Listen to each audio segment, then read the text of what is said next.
I'm glad you just put Baku and Sonoma. Why? Because I was not going to figure out how to spell Azerbaijan. Oh.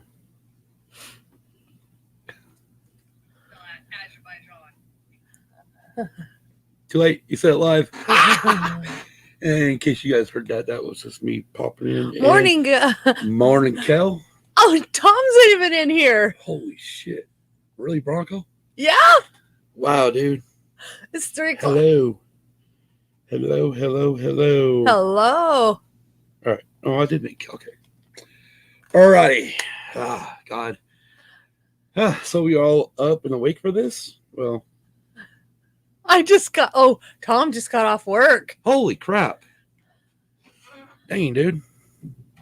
Yeah, he must work late shift. All right. First of all, I'm in my squeaky chair. That's great. So, hey, since Kel likes to do the memes in the morning, I'll have a cup of coffee with you. Damn, made for perfection. Ooh, there's cinnamon in that. Yes, there is. You sprinkled some cinnamon in that, didn't you? Yes, I did. Oh my goodness! But wow! So wow, what a day! What a week! Yes. You know, I mean, you can even attest to it too, Kim. Just the other pod. Well, good thing we're actually going to talk about that for just a little bit here before we go with our little banners and all of our other fun stuff. Wow, what a week! What a week! I mean, making the coffee now, yeah. Right on. Hey, I mean, coming up with all those lists. I mean, because I remember on the pop one. Yeah. I'm like, okay, I know we could easily do 400 or 500 songs here. Yes, we could. And I looked at you and I said, but let's cut it to 50. Yes. And then, of course, today while the show's going on, right, I'm thinking my brain's mush at this point for the whole week. And all of a sudden, yesterday, as the sidebar continues going on, all of a sudden I'm getting more songs in my head. Yes. Going, oh my gosh, enough. Because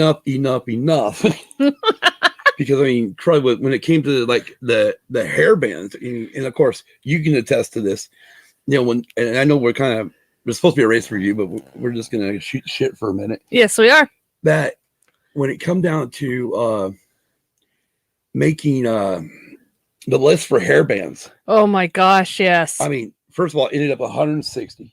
Yes. But I made sure I went back into I made sure when we were making our list, we were double checking years of release dates. Disappointed Real American wasn't there. That's the thing, Tom, is like there was so much stuff that, I mean, literally got forgotten or wasn't added, you know, just, I mean, really, Real American would kind of fall into like a rock category.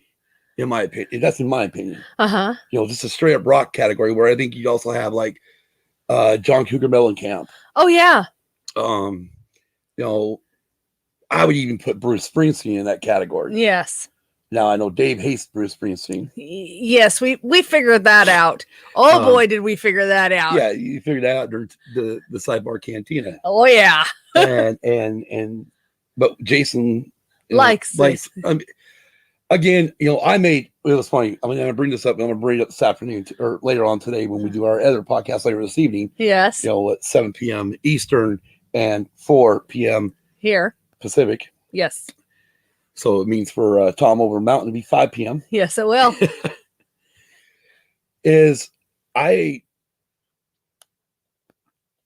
Oh gosh, I just went in my brain is You're mush. Talking about Bruce Springsteen. Oh, anyways, they're getting their topic of hated, what they hate. Right. And I'm in the friggin' chat saying, I hate Kokomo. I hate Don't Worry, Be Happy. I hate what was the other one? I've Had the Time of My Life. Well, yeah. And I hate Is This Love by Whitesnake. And for like Kokomo, I mean, it's a Beach Boys song. And I do love Beach Boys. The problem with Kokomo and Don't Worry, Be Happy was, like we used to talk about, small town radio was just oversaturated. No, because by that time we didn't even have a radio station in Battle Mountain. I know, but we got our shit from Elko. Winnemucca, Nevada, and it was only country. Yeah, and then if you're lucky, and I go to sleep after this. Right on, Tom. Right on. But for me, White Snake surprised Cal. Well, the thing with White Snake is I love that album, that 1987 White Snake album. I actually do love the album.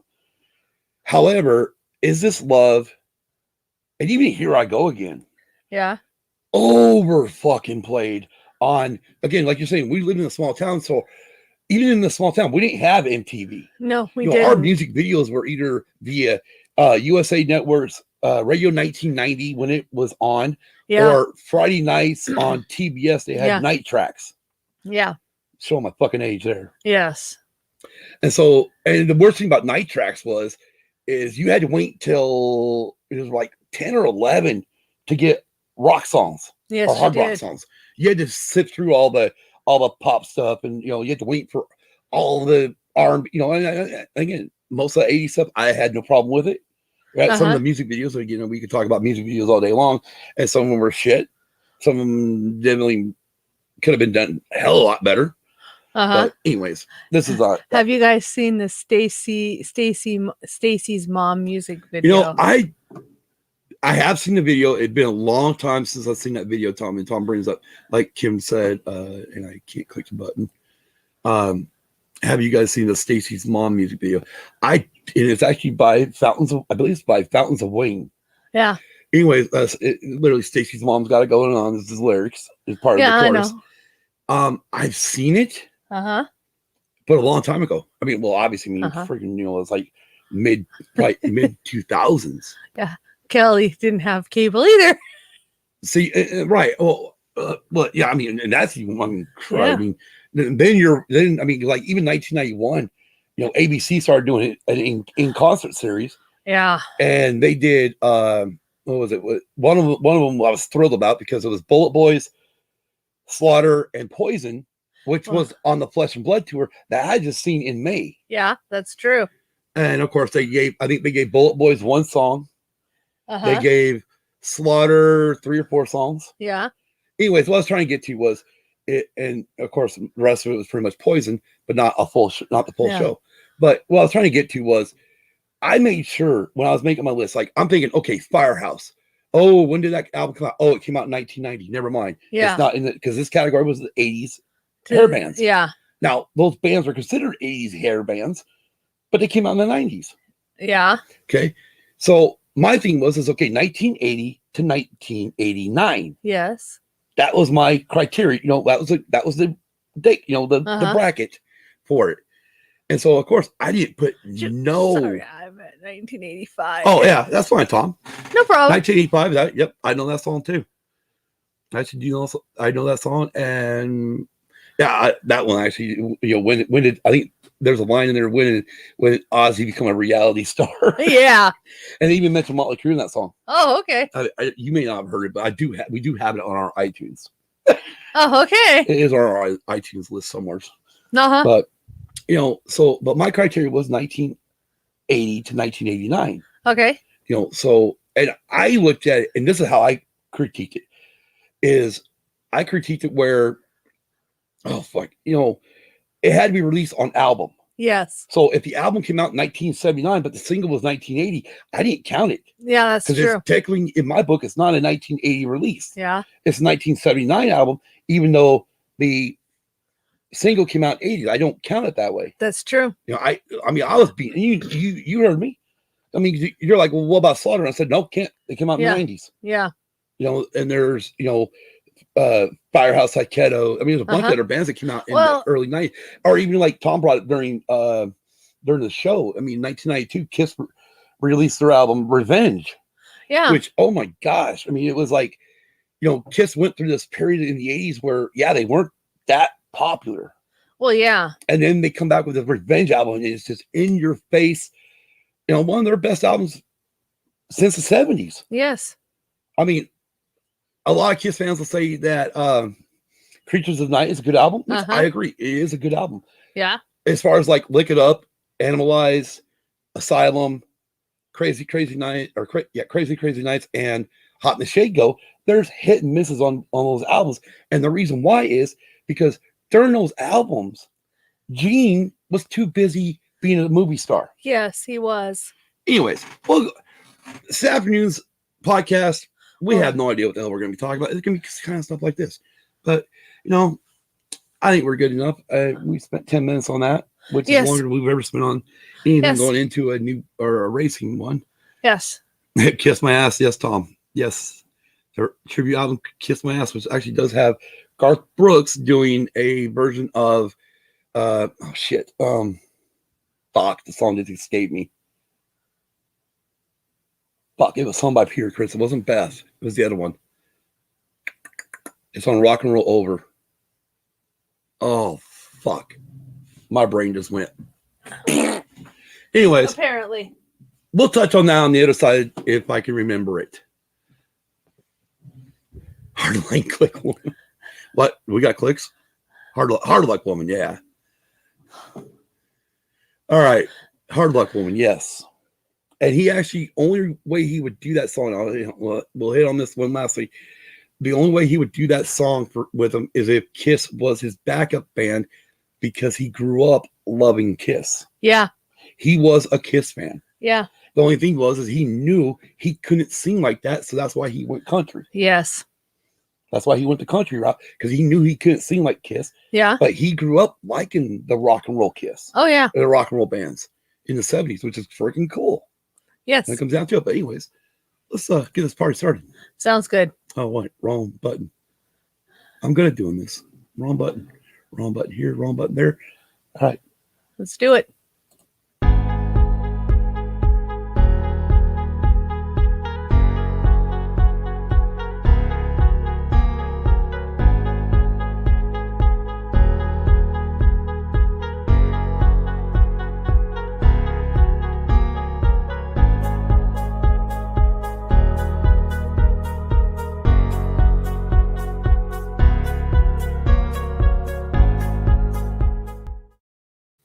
And we're back.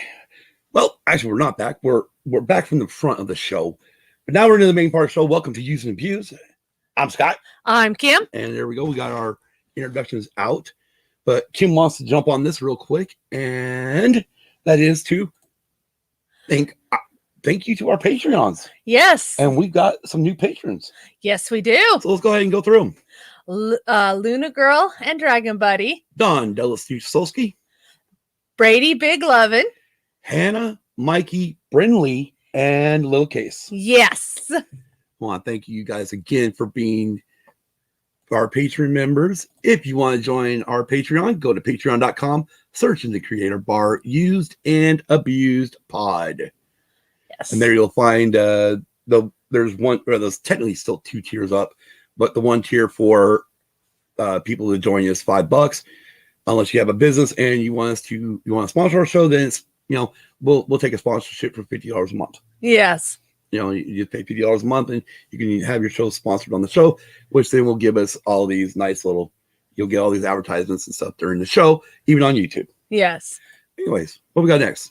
Check out our pod family. Sidebar Cantina. The Escape Pod. Swede Studios. Big Swede's Excellent Adventures. And Tactical Swede. And many other Swede YouTube channels. That's the only Swede YouTube channels, but hey, Don't forget to smash that like button. And if you are new to the channel, click subscribe. Then click that bell to be notified when we go live and upload videos, which we haven't uploaded them yet. Videos. One's a ticker, one's not. Yes. You can find Using Views on Facebook, Instagram, Twitter, and Tumblr, even though I really don't post shit to Tumblr. Yes. It's just there. Mm-hmm. Our email is usedandabusedpod@gmail.com, and is spelled out AND. Website can be found. Just type in usedabusepod.com. You'll find our website. Yep. Go to tpublic.com and search for Used Abused Pod for all one word, all okay. lowercase. for our merch store. That's why it's put like that, so everybody that's watching the show can see that. Okay. You can also find our merch store link on our social media and website. Right. And also on our website too, that we didn't touch on, there is a Patreon link too as well. You're right. We didn't really mention that in the Patreon part. Also, with the merch, you can get everything, anything you want. From t-shirts to coffee cups. Oh, it is Tom. Yeah, Tom, have a good night, buddy. From t-shirts to tote bags to coffee cups to onesies to iPhone 12 cases, anything you want. Almost anything on there. I mean, we got the masks on there. The hat, we got hats on there. Everything on there. Yeah. Everything. Well, anyways, let's get into this fun little racing podcast or episode. It's not really a racing podcast yet. It's a racing episode. Mm-hmm. Kim's already smiling. I got a feeling this is going to be another Kimberly rant episode. We'll see. Y'all believe this? We'll see. Like, she's not going to rant? Because I'm looking at this going, damn, I may have to move. I'm drinking coffee in my used mug right now. Right on, Kel. Nice. Cool. Oh, goddamn, camera's in the wrong spot. I gotta get used to where the hell that camera's at. It's right here. I know. Oh, God. All right. So, go ahead and start it. The Azerbaijan Grand Prix. Yep. Is held in Baku City, Azerbaijan. It's a street circuit. It is a street circuit. It is close to the Caspian Sea. Yes, it is. Over that way. Overseas. Seas, yes. It is, Kimberly, if you can read that, go for it. I will find my notes on the phone so I can read it from there. So basically, it's 51 laps or 306.48 kilometers. I didn't need the rap and hip hop list. The last thing I did on my phone. Yeah. And they gave us a pit strategy before the race began. So the pit strategy was going to be a one-stopper. So if you started on the soft tires, which we'll go into soft tires, soft tires, and you could run 11, your pit could be between 11 and 15 laps into the race, and then you could switch over to the hard until the end. Even. Oh, God. Or you can start on the mediums, and you would be able to run them lap 16 to lap 23. And then hard till the end. Right. That's when you would pit lap 16 or 23. Yeah. So let's explain this a little bit for for people that at one point, even like yourself, who didn't know shit about Formula One. And yes. I'm going to sit here right here now. I don't know everything about Formula One. No, we don't. As much as I'd like to say I do, I don't know everything about Formula One. A lot of what we know is from the races that we watch. See, I didn't put the keyboard up like I normally do. So, and I just hit my friggin' microphone. Sorry about the microphone echo. Well, no, it would be just a hit. Yeah. Stay. Did you just go woof? I did. Oh my God. See, this is why we do this 2:00 in the morning shit, 5 a.m. for the East Coast, because Kimberly becomes she's on this. Been up too fucking long, and she gets on these giggle modes, which I don't know how the hell you're gonna be giggling. Well, wait, as soon as we start talking about tires, though. Wow, you are gonna fucking rant. Whoo! This is like Coda all over again. I didn't think it was that fucking bad, though. Okay. Oh. All right. Well, we're not there yet. Okay? No, it's a good thing we're not. We're not there yet. So let me explain the tire situation. So in F1, they have what they call three compounds. There's a soft tire, a medium tire, soft tire is marked with a red stripe around the tire. The medium tire has got a yellow stripe. And the hard tire's got a white stripe. Now they run. Okay, now this is where it's gonna get a little technical. They run from a C something to a C something in this big gap, and in between that gap, Pirelli, who is a tire manufacturer, picks three. The soft, medium, hards of those three, and this is what we're from hardest to softest on the sliding scale, on which it really looks weird on fucking. Let me see what I'm running windshield wipers. Yeah. You can't because that freaking light's so bright. I can't. No. Let me see if I can find some. the C stuff. Go ahead, go on. Okay. Anyways, so those are your friggin' tires. Like I said, Pirelli determines which side, if you either we're on the softest side, we're in the middle on the medium side, or we're on the hardest side of the 3 different tire compounds for that race. Now, Pirelli on this race chose the softest side of the tire. Okay, let me see if I can. Which I believe is like C1, C2, and C3. Yeah, because I think the C4, 5, and 6 is a harder one. But let me verify that here. You're verifying that? I'm verifying. Are you really? Yes, I'm trying to verify it. I'll do it. You verify. I'm gonna take a drink of coffee. Go ahead. Before it gets cold. Go ahead.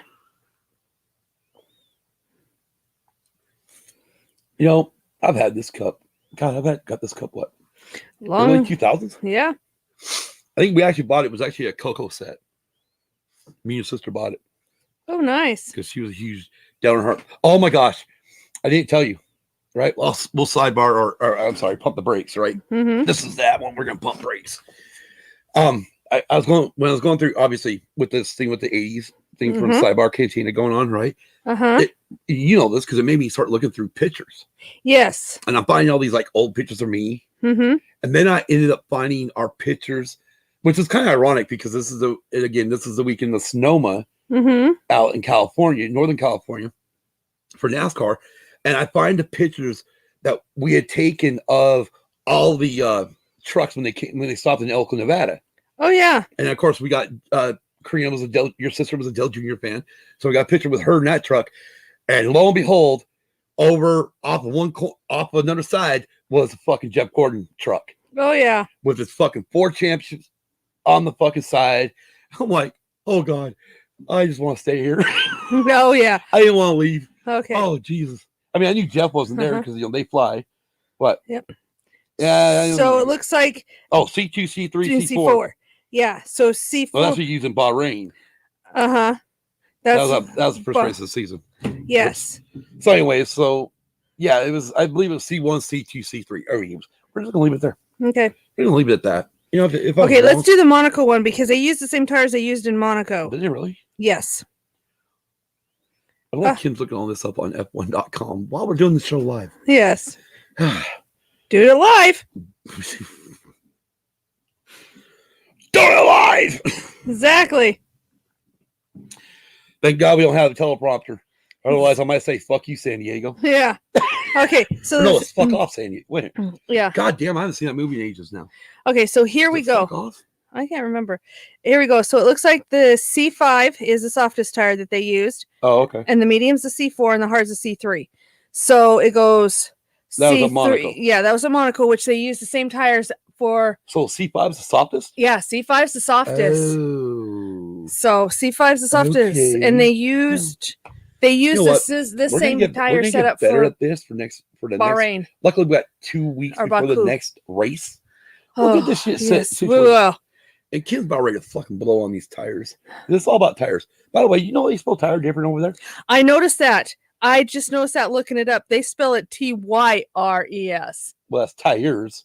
Yeah, but yeah, they spell it Tyre. And then you spell it over here and it's Tire. I know. So, I saw that the first time. What the fuck? Yeah. It's like a misprint, guys. And then I realized, oh wait, that's overseas. Yes. It's like stupid Americans thinking that everything should be our way. I know. All righty. Well, we're gonna get in this race. Well, I mean, so they hold 3 practice sessions: free practice 1, free practice 2, free practice 3, and it's just practice. Yeah, they just get to know the cars, the track, figure out. That's what I don't have set up, anyways. And then they hold qualifying. Yes, which is 3 different qualifyings. Well, Q1, Q2, Q3. At the end of Q1, you lose the bottom 5. Q2, you lose. So from 15 to 20th, you lose. Q2, you lose from 10 to 15. Yeah, because they only run 20 cars. And then the top 10. Yeah. Or not 10, you lose 11 through 15. Anyways. Yeah, 11 through 15, and then 16 through 20. Okay, right. So the first qualifying is 16 through 20. Second qualifying session is 15. I know. Is 15 through 15, 16. Actually, it's probably early in the morning for Kel. Yeah. Anyway, Fucking so 5 a.m. 16 through early. 20, and then 11 through 15, you lose. And then by the time qualifying 1 comes around, you've got Q3, which qualifying. It's just called Q3. Q3 comes around, you got your 10 Top cars. 10. Top 10. You got your top 10 cars running for pole position. Now, the rules are for F1 is if you qualify for the top 10, whatever tire you ran your fastest lap on in Q2 becomes your race start tire for the race. Yes. So there's a little bit of monkey business going on with the teams on that. Yes. I'm holding it till we're done. I really am, because this may become a rant. Yeah, it will. But You're stomping your foot. I know.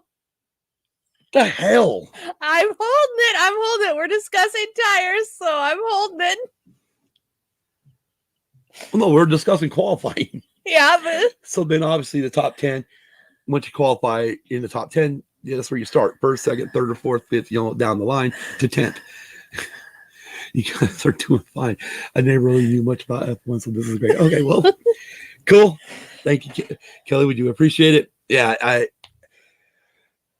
F1 is definitely a different animal compared to NASCAR. I love that line from that Jeff Dunham does with that friggin' redneck friggin' Bubba J. Bubba J, where like, NASCAR's, why you like NASCAR so much, Bubba J? Because it's easy to follow when you're drunk. They're making a left turn. They're making another left turn. They're making another left turn. Yeah. Well, yeah. Got a point. Yeah, if you look at it, because the ovals are all. I don't know if I could actually. I mean, if I had tried to watch NASCAR drunk, really drunk, I don't think I'd be paying attention to much. Probably not. I probably know who the hell's leading the race. Probably not. Anyways, we're on that. We're on F1, not NASCAR first. All right. So one thing that did happen was Team Mercedes, they brought a brand new engine. Yes, they did. For this race to pretty much keep up with Red Bull. Yes, because them and Red Bull are right now competing against each other. So let's get into the race. Yeah. They start, first of all, they line up on the grid. They do what they call a standing start. So they go around what they call a formation lap. They warm up the tires, warm up the brakes, come and park. We're just talking about the first beginning. We're not where you're going to have issues. Okay. Good Lord, woman. Calm. We're talking about the first part of the race. Yes, we are. We're not talking about that moment yet. Okay. We're not there. All right, we're here. Let's do it. We're right now. Let's do it. This is now. We are already past then. When's then? We've already passed that. So when's then? We passed then. What's now? Now? Yeah, we're doing it. We fucked that completely up. Yeah, we did. Jesus Christ, what the hell did you put in this fucking thing? You sure it's just coffee? Yeah. I don't know, dude. I'm starting to wonder. So we totally goofed that whole thing up from The sad part about this is now I'll probably be up till fucking 6, 7 a.m. You okay? Yeah. You sure? Yeah. All right. So let's do. So they start on the grid. Yes. They are stopped. So they wait for 5. God damn fucking cameras right here, Scott. Not over here. Right here. 5 red lights. So they get 5 red lights on, then they go off. When they go off, that's the green. They don't wave a green flag and back of the whole. But that's grid. it. But unlike NASCAR, where the front of the field sees the green flag and everybody sees the green, no, they fucking got these. They go red lights out. That means go.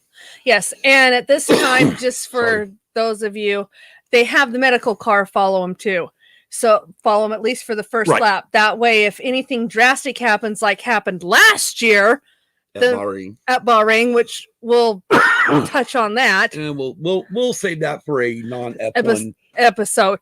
No, we'll save it for a like example last year. Yeah. So it's gonna be like one of those, if we, since like next week it's going to be NASCAR, maybe we'll touch on it, Okay. and I'll try to get some photos uploaded where I Yeah. can share it on the screen so you can see Anyway, the wreck. Otherwise, just look up Roman Grosjean, Bahrain. yeah. So the medical car And don't ask follows me them how to for spell Bahrain, safety. BAH, some shit like that. Yeah. Just put Roman Grosjean F1 crash. You probably fucking find it. Yeah. So the medical And cars. just to spell Roman real quick is spelled like Romaine. Yeah. So in French. Yeah. Anyways, sorry. So the medical car follows them for at least the first lap, and then at the first end of the first lap, I believe the medical car It goes peels off to the pit right, and they area. just do that so in case there's anything bad happens on track, they're within seconds of being there. Yeah.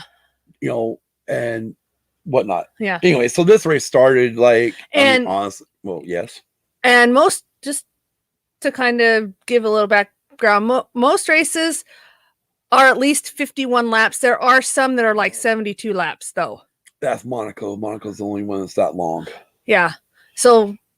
Well, okay. Let's talk about rules then. Okay, like NASCAR, we do 500 fucking miles. Yes, we do. I'm except for the Coke 600 and 600 fucking miles. Yeah. Okay. F1 has 2 rules. Once the green flag drops, you have a total of 4 hours to complete that event. Yes. Also, and as long as you're racing under green flag or even what they call safety car, which is yellow, a full course yellow, which brings out the pace. We call it pace car over here, but it's a safety car. Yeah. If you run them that, you still only, as long as you're still running the race and there's no red flag, pretty much nothing to stop the event. That stops the event. You are running to 2 hours length. Yes, you are. You have a 4-hour window to make 2 hours total race time. Yes, so kind of get that kind of a breakdown real quick, kind of how the rules work. Because I mean, again, when you watch it from a NASCAR point, the first time you watch it from a NASCAR point of view, you're like, the fuck, there's a lot of different fucking rules. Yeah, or a lot of different shit that you're not used to because NASCAR's got their own fucked up rules. Yeah. We race, we won't race, we race. If the track's got lights, then we try to get in that night. If it's, if we're having a downpour, or if it's, oh God, heaven forbid, but they don't have lights, well, we got to start it the next day on Monday. Sometimes it's later in the week.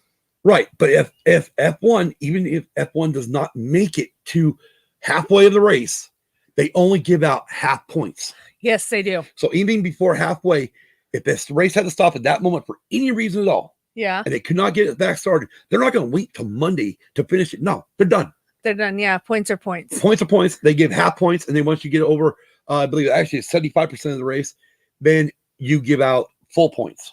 You do. So it's kind of, I mean, that's kind of an interesting thing. It is. Anyways, let's go. So race starts. Nothing dramatic happens. No, not for a while. Well, it goes 4 laps.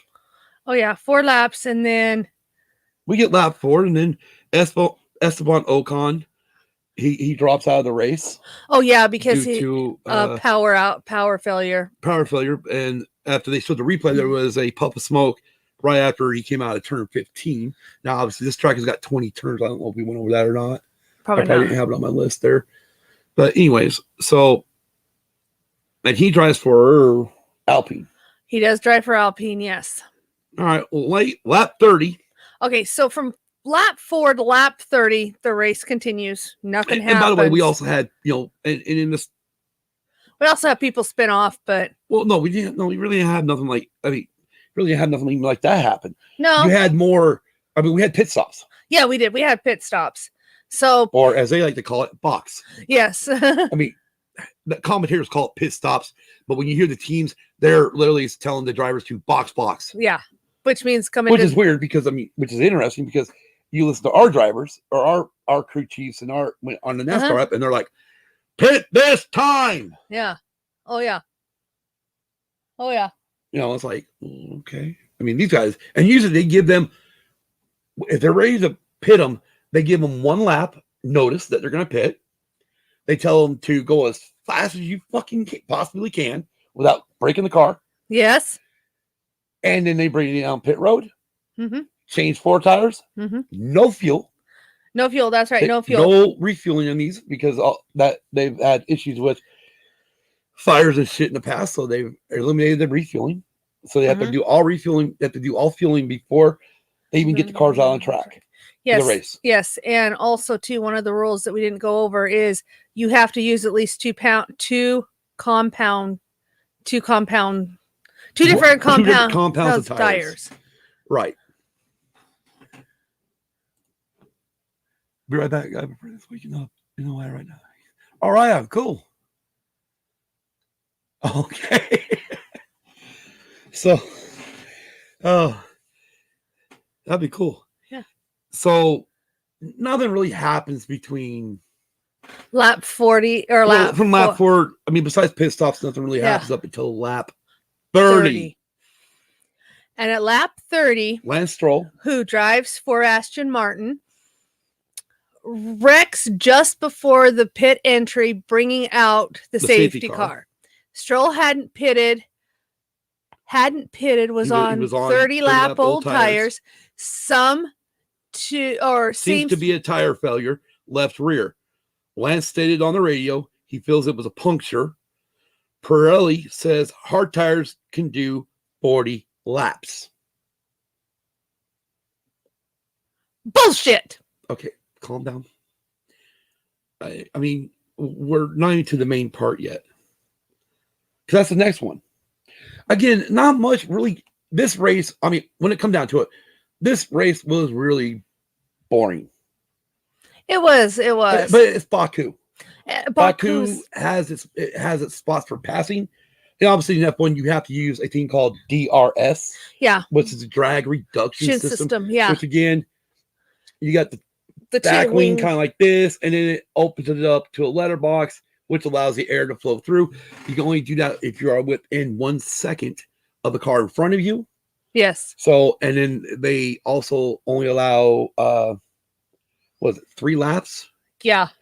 They don't activate it for 3 laps, and it's 2 laps after every safety car period. Yes. Now, and the other thing with safety cars is F1 has implemented a couple years ago a thing called VSC, which is a virtual safety car, where then the drivers, instead of following the car around, they have to stick to a certain delta. Oh, okay. Kel's back. All right.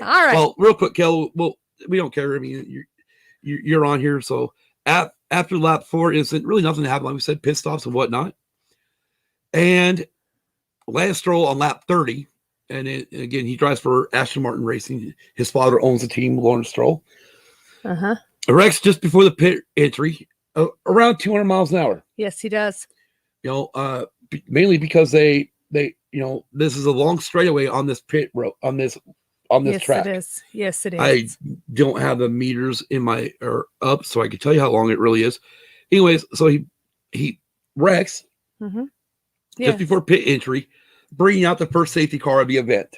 Yes, which is a full course for NASCAR fans. It's a full course yellow. Yes. I mean, most of the time, that's all we ever see in NASCAR, including on road courses, is full course yellows. Yeah, here they do local yellows. Yes, which is sectors, because the race. Well, not even sectors. No, I mean they do really local yellows. Okay. Because they don't yellow flag the whole sector. They only yellow like a turn, or wherever they act. They always come up yellow in sector 1, yellow in sector 2. Right. Right. You're right. They do. Right. Or yellow in sector 2 and 3. Yeah. That don't mean the whole sector, because they have lights all over the friggin' track. Right. You got one track that's flashing yellow. Yeah. Right. And then once you get past where the incident is, that one's flashing green. So you're still in the same sector, but you're getting the green flag again, which means you can pass and haul ass. Well, yeah. Yellow flag means you need to slow down. If you get a double wave yellow, and that you're supposed to actually slow way down and be prepared to stop. Yes. Kind of like when you're going through a flagman thing on construction. Anyways, so Lance Stroll hadn't pitted yet. He started the race on hard tires. Now, according to Pirelli, the tire manufacturer, hard tires should last 40 laps. Bullshit. Calm, my Padawan. Keep it cool for a moment. I am. Pirelli said tires could last 40 laps. I'm keeping it cool.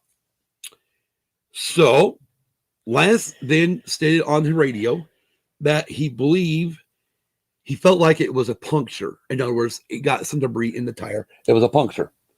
He's not for sure. I mean, when they play this friggin' radio, he's on there like red flag, red flag, red flag. I mean, Yeah, get me out. But he was. Yeah, get me out of here. I mean, he hit that sucker at 200 friggin' miles an hour. Yeah. And he had to be shaken up. Yeah. I mean, because once it was a left rear tire, once it popped. Yeah. It just literally the car went. Yeah. Right. I mean, there was no saving it. The car was gone to the wind. Yeah, it was. And it was, so they obviously they do yellow flag. Yes, they do. Or the safety car lap. Yes. They clean up the mess, pick up the car. Yes. Take the car off the track. Yes. Like they always do. Clean up what they can of the mess. And we go back to green flag racing. Yes, we do. Which is, again, safety car pulls off. The field gets bunched up behind the leader on the safety car. Which currently was Max Verstappen at the time. Max Verstappen for Red Bull Racing. Yes. He then controls the field to the start-finish line. And he can go as fast as he wants anytime between when he loses the safety car to the start-finish line. Yes.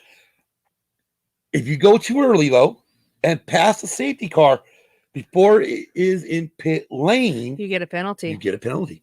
You do get a penalty. So you have to time this by, how fast is the safety car going?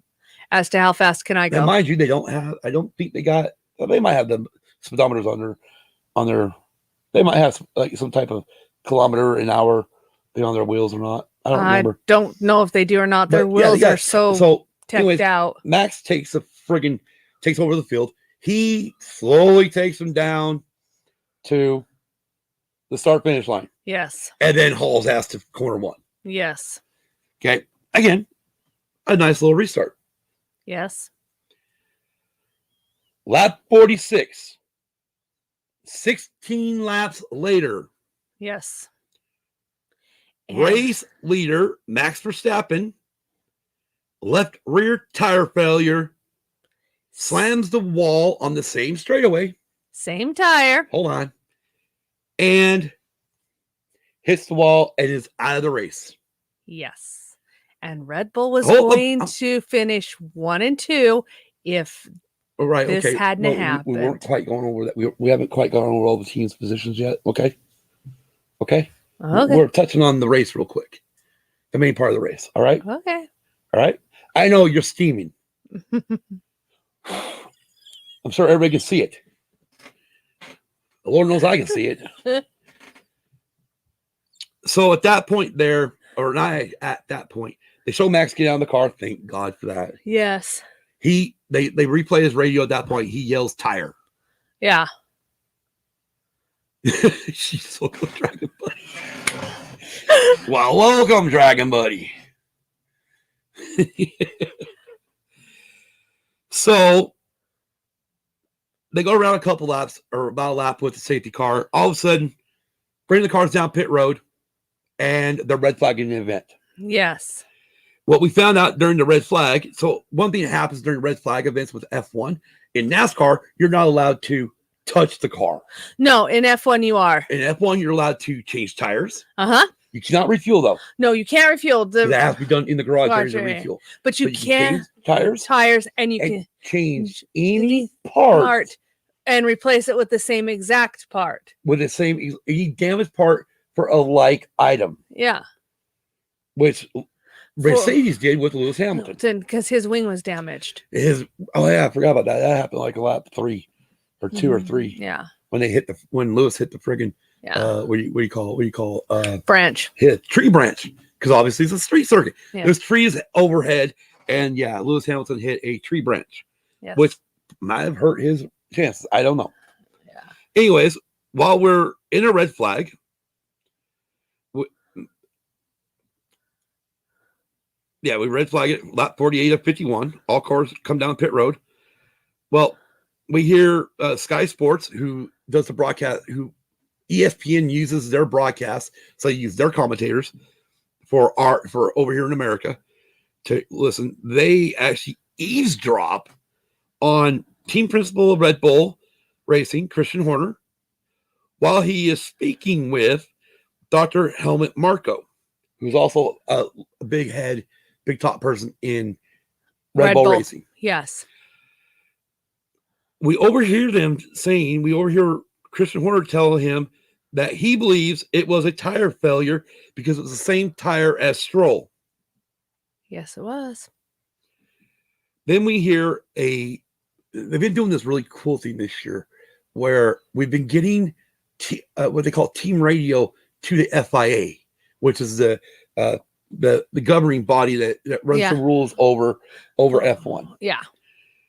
And we heard Jonathan Wheatley, who was the sporting director for Red Bull, radioed Michael Massey, FIA director, race director, saying that there was no warnings or vibrations before the tire failure.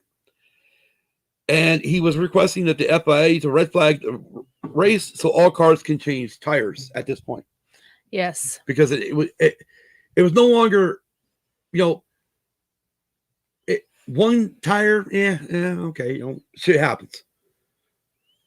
Two tires of the same tire on different teams.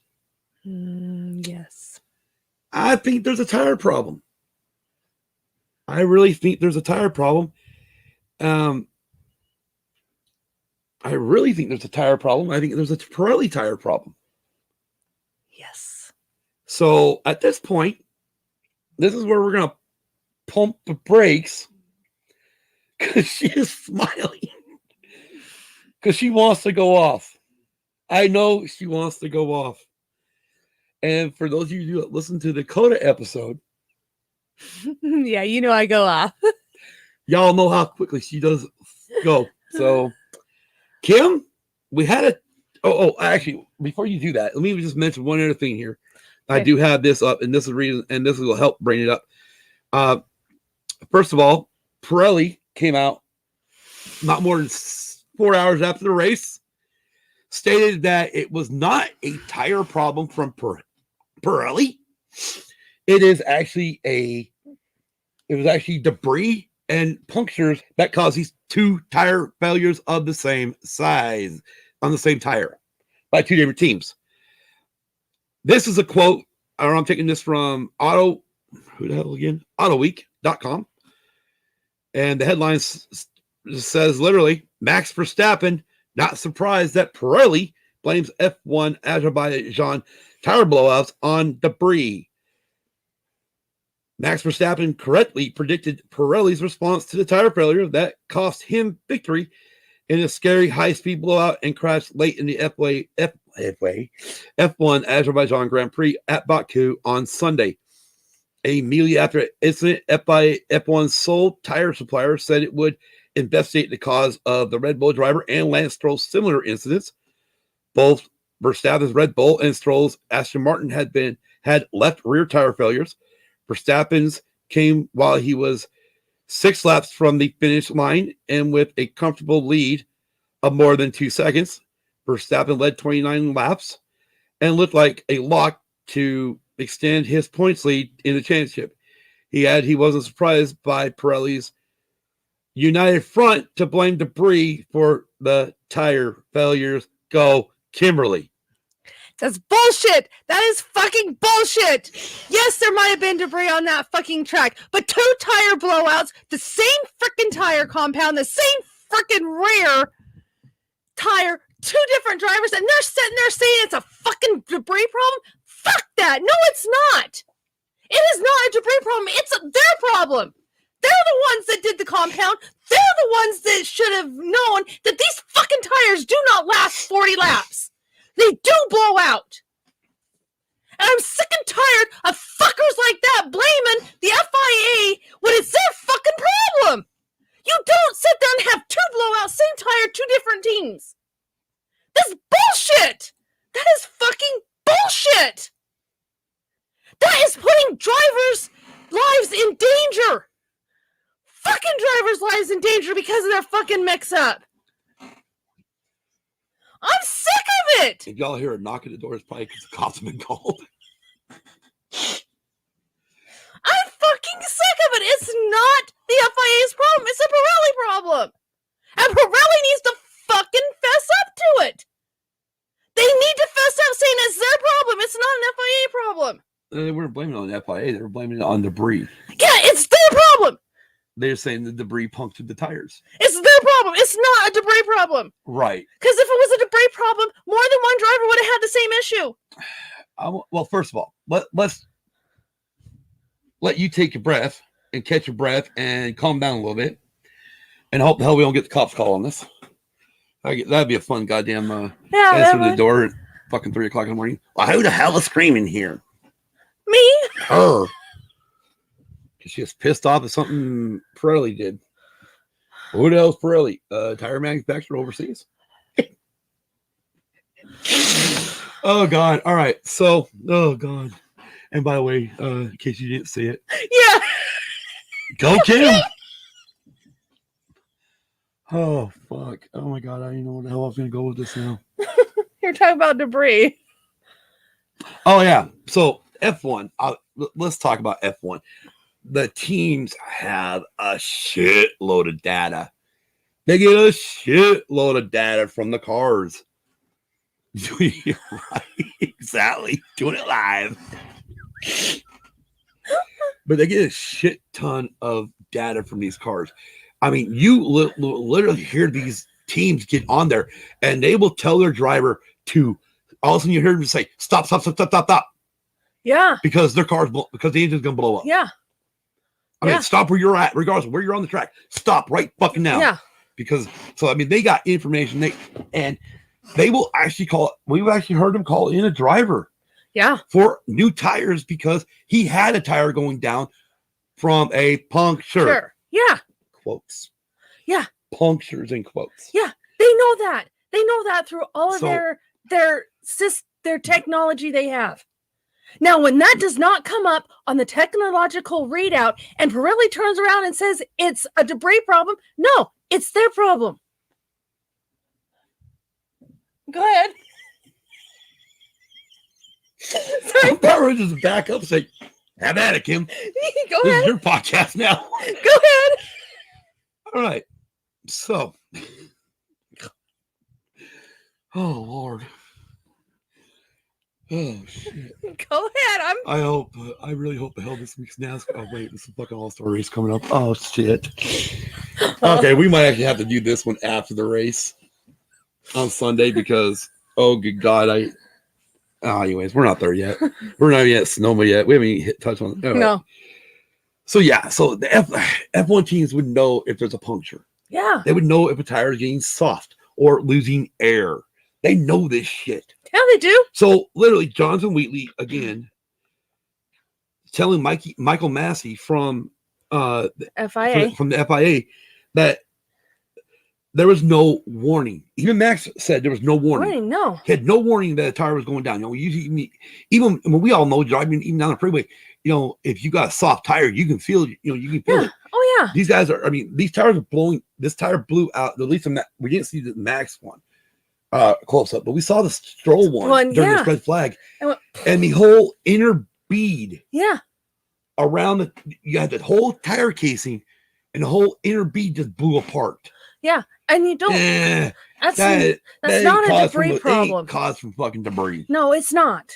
You know, I mean, I can see maybe it'd be caused by something on the car. You know, I mean, obviously in NASCAR, it'd be probably caused by sidewall incident would probably be caused by sheet metal rubbing on it. Yeah. Which we see that a lot in NASCAR. Oh, yeah. Anyways, so obviously the FIA, fuck, here I go blaming the FIA. Pirelli is, saving face, saving her. Oh, not us. The problem is the drivers have been complaining all season about these fucking Pirelli tires. They have. Pirelli did a lot of new things for this tire this year. They made the side. I believe I heard something where the sidewalls are softer. They are softer than what they were last year.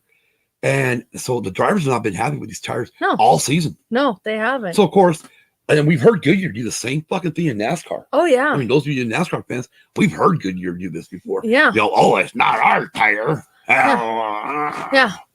But when it happens, same fucking tire, same area, two different teams. Yeah. I mean, in my opinion, that seems to be a little fishy. Yeah, it's a Pirelli problem. So once the cars all change, right now we're at lap 48 of 51. They decide, okay, they are going to restart the race, which I think everybody was kind of shocked by. I was. I mean, and so they took 4 sweepers down the straightaway, that straightaway to make sure it was cleaned up because it's wide enough for four. It's a big freaking. Oh yeah, it's huge. It's probably the size of fucking Talladega. Yeah. From asphalt to asphalt. Yeah. Wall to asphalt. Yeah, I know what you mean. Wall to grass. Yeah, wall to grass. Yeah. It's probably actually it's a 4-lane highway. How's that? Yeah, it's a 4-lane. It's a street circuit. Yeah. It's a 4-lane highway in Baku City. Yeah, it is. So they get that all done, and they say, okay, we're going to restart the race by this certain time, which I think was like 6:10 local time, which is Baku City time. Yeah. Obviously, we were not actually up for the live showing of this. We were watching the on-demand version of this on our ESPN app on our TV. We were. Because we weren't up for that. Yeah, we weren't. But hey, that's the good thing about F1 is it's on ESPN and we can watch it later. Yes. We can watch it later. I didn't need time. Oh, I just realized the ball of my bar just freaking showed up. Oh yeah. Yeah. Anyways, so one thing that happens is the FIA director has a few decisions to make at this point. Yes. Once we're going to restart. Now, unlike NASCAR, well, actually NASCAR don't do this because we do all rolling green flag. Even if we're red flagged, we come back out under yellow, 1 or 2 laps. Then we pace car goes off, green flag drops, we're racing again. Now in F1, after a red flag, the FIA director has 2 options. Either one, there's been too many problems, so we could just go with what they call a rolling start, or what we know normal as our auto racing restarts here in America for NASCAR and IndyCar. And here the drivers complain that they can't warm the tires when the lower series. We're not talking about that's not on my notes. That is nowhere in these notes. I'm throwing it in. Well, then pump the fucking brakes. I'm trying to explain something here. You could have pumped that brake at the end of this race, and we could have talked about that for a minute. Okay, well, we'll do that then. You sure? Yeah, I'll finish my rant at the end. Okay, because I'm trying to explain this. So up to the FIA director, he can, like I said, either go for a rolling start or return back to a standing start. Now, again, that's up to him. The problem with the standing start is these teams, obviously you got to use the clutch. These teams make the clutch to a certain point for the start of the race, and then it kind of works intermediate here and there during their pit stops, pretty much. Yeah, it does. And once the pit stops are all over, they've got it calibrated pretty much. It'll barely will work again. Yes, is why I understood the way they were. At least they're describing it on the broadcast. Yes. I believe it's a bunch of bullshit. I believe they just work, they'll work. Maybe it won't grab as tight, maybe, and then plus the drivers are fatigued. They ran 48. Well, by now we ran 49 fucking laps. Had that little break. Well, we ran 48 laps, had that break, come back out for one formation lap behind the safety car, and then line up on the grid. So that 49 fucking laps. You got 2 laps pretty much to go. Yeah, you do. And now you got to reset your brain to the start of the race. To do the fucking takeaway or the getaway. So, as they're showing, Michael Massey has chosen to standing start for the restart after the red flag. Now, at this point here, this is where it really gets exciting for F1 for these guys, because Sergio Perez, who's Max Verstappen's teammate at Red Bull Racing, is now leader of the race because he was in second place when Max wrecked. Behind him is 7-time Formula One world champion. Yes. Lewis Hamilton. Yes. Now, he's not right behind because they staggered the start, on the grid. Lewis's tire or brakes are smoking. While he's sitting there on the grid waiting for the 5 red lights to come back on and go out,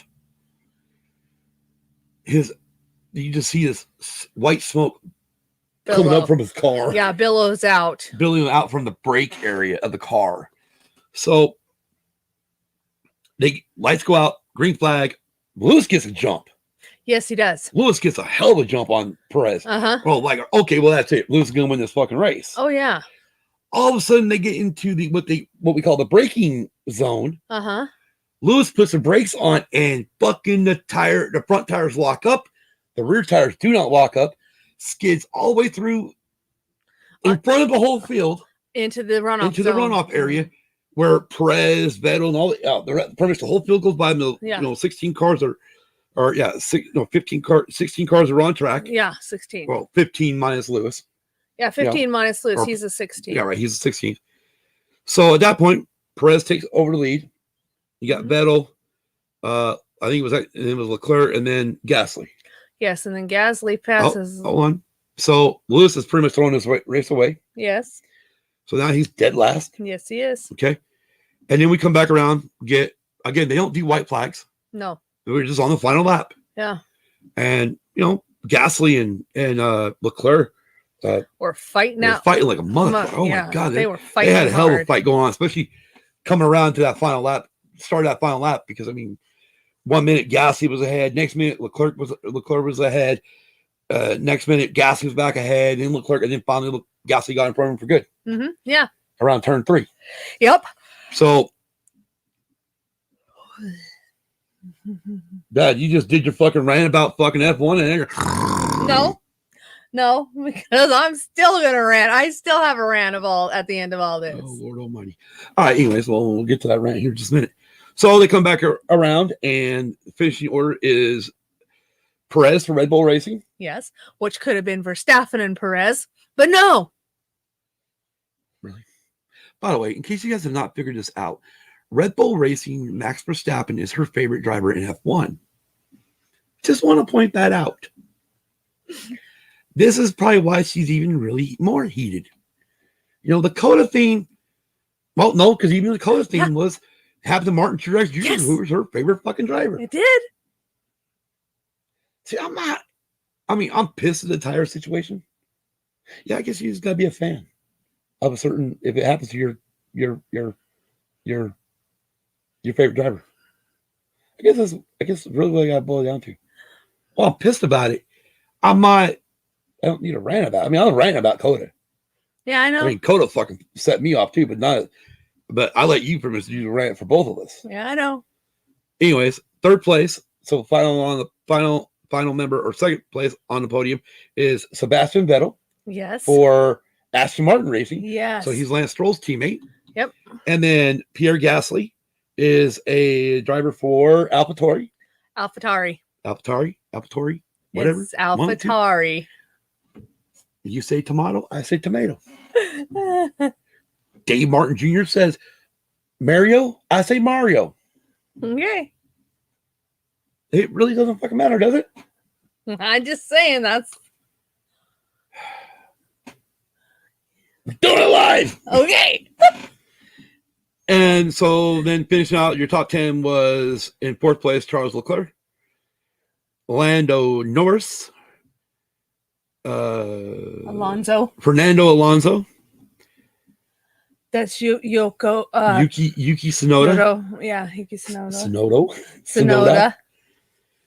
Carlos Sainz, Daniel Ricciardo, Kimi Räikkönen. Finishing outside the points, and Kimi Räikkönen got his very first point of the season. Yes. And it is 1 point. Outside the points was Kimi Räikkönen's teammate Antonio Giovinazzi. Mercedes, 12th place with Valtteri Bottas, who just could not find any pace in the car the whole weekend. And my microphone's tilting down. What the fuck? Mick Schumacher he's a rookie, drives for Haas. The other rookie driver for Haas. And by the way, Haas F1 team is an American team owned by Gene Haas. And for you NASCAR fans, that's the same Gene Haas that is co-owner with Stewart Haas Racing. Tony Stewart and Gene Haas are involved in that. And the F1 plant or F1 shop is near right behind Stewart Haas Racing. Yes. In North Carolina. Oh, yeah. So, anyways, Mick Schumacher, who is the son of Michael. Formula One world champion Michael Schumacher. Schumacher. And then Nikita Mazepin. Spin Nikita. Yeah. Yeah, he has been on a lot of spin cycles. Yeah, he has. Anyways, those two finished 13th and 14th for Haas. And bringing up the rear, or almost the rear, Lewis Hamilton 15th for Mercedes. So that puts Mercedes outside of the points completely for the constructor's title. And bringing up the rear for running cars was Latifi. What the fuck is Latifi's first name? Oh. Fuck, I don't remember. See, this guy is dead last. I don't even remember it. Fuck, I don't George remember. Russell. Something Latifi. Yeah. I don't know. Anyways, Latifi drives for Williams. DNFs in this race were George Russell, who also drives for Williams. Engine failure, I believe, on him. Yeah, it was engine failure. Max Verstappen, we know why. Lance Stroll, we know why. And Esteban Ocon, who was the first one out at lap 4 for an engine problem. Yeah. Now, Kimberly brought up something interesting. So, I apologize. Okay, so what it was what I brought. You go ahead. Let's see where you go with this, and I'm about to cut you off. I'll cut you off. No, go ahead. I need a drink. I'm sorry, I'm not going to go fix you one at this time. That's fucked up. Not unless you really, really want one. Oh, but that thing needs to be warmed up. Holy shit. Is it cold? Yeah. I'm not much of a cold coffee drinker. Oh, and I love iced coffee. There you go. It's pretty much fucking ice. Okay. Minus the ice. I'll finish it. I like that. I like cold coffee. Of course, I drink iced coffee, so. Weirdo. I know I am. Coffee was not meant to be iced. It is. I know you're a fucking. You love to go to Starbucks and all that shit. Yeah. Anyways, so what Kimberly's talking about here is what she was trying to talk about. She wants to rant about. So I'll set the stage and then let her rant. So, like NASCAR again, I bring this up because we got NASCAR. We do got NASCAR fans that watch this, and so to help understand it, like from a NASCAR side of it, is in NASCAR we have I call it the Busch Series. Xfinity Series, which is the second tier, or the first tier below the Cup Series. Yes. And then there's the Truck Series, which is the third tier down. Yes. And Formula One, we had the same situation. Mm-hmm. I like iced coffee too, Kim, just in the morning, but it's like dessert time. For you, yes. Yes. Dessert hell is like middle of the night friggin'. This is like why you go to a 24-hour Denny's. That's right. Or a 24-hour restaurant at night. Oh, I've done enough of those in my day. Mm-hmm. Anyways, so in Formula One, they have what they call F3, which is like the Truck Series here in NASCAR. F2, which is like the Xfinity Series. Thank you, Kimberly. I still call it. Okay, this is how old school I am. It's still the goddamn fucking Busch Series to me.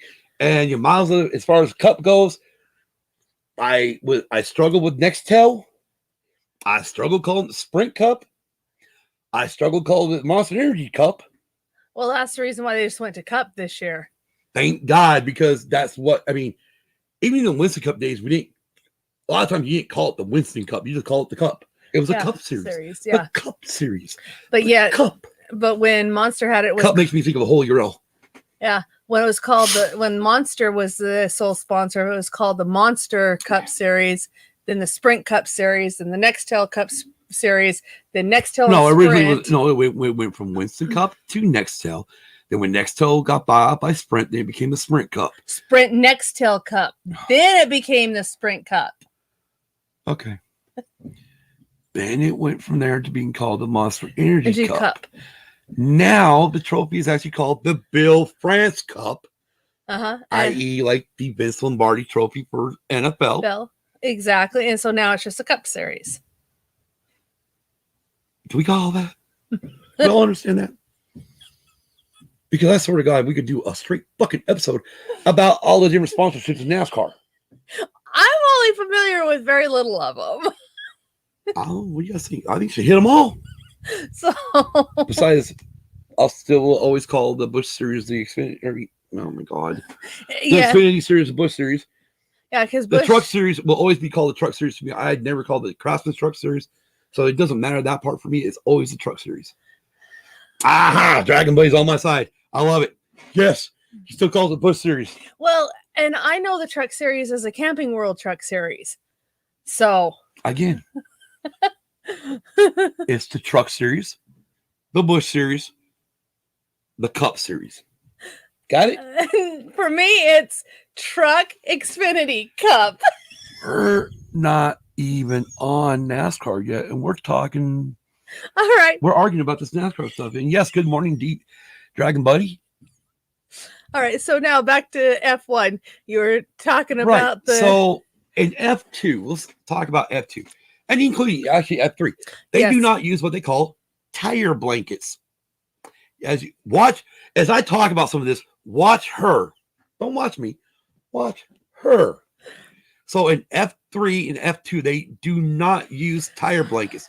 In F1, they put these blankets over the car to keep them at a certain temp while they're in the garage area and also on the grid before the start of the race. They also have them, when they're in the garage area before every pit stop, they're in their tire blankets. They're put away in the sleep. However, the F3 and F2 drivers do not do this. No. They get cold tires put on their, just like NASCAR. They get cold tires put on their cars. They got to go out on the track, take 2 or 3 laps to warm them up before they're really at racing temp speed. And I know what she's about to say.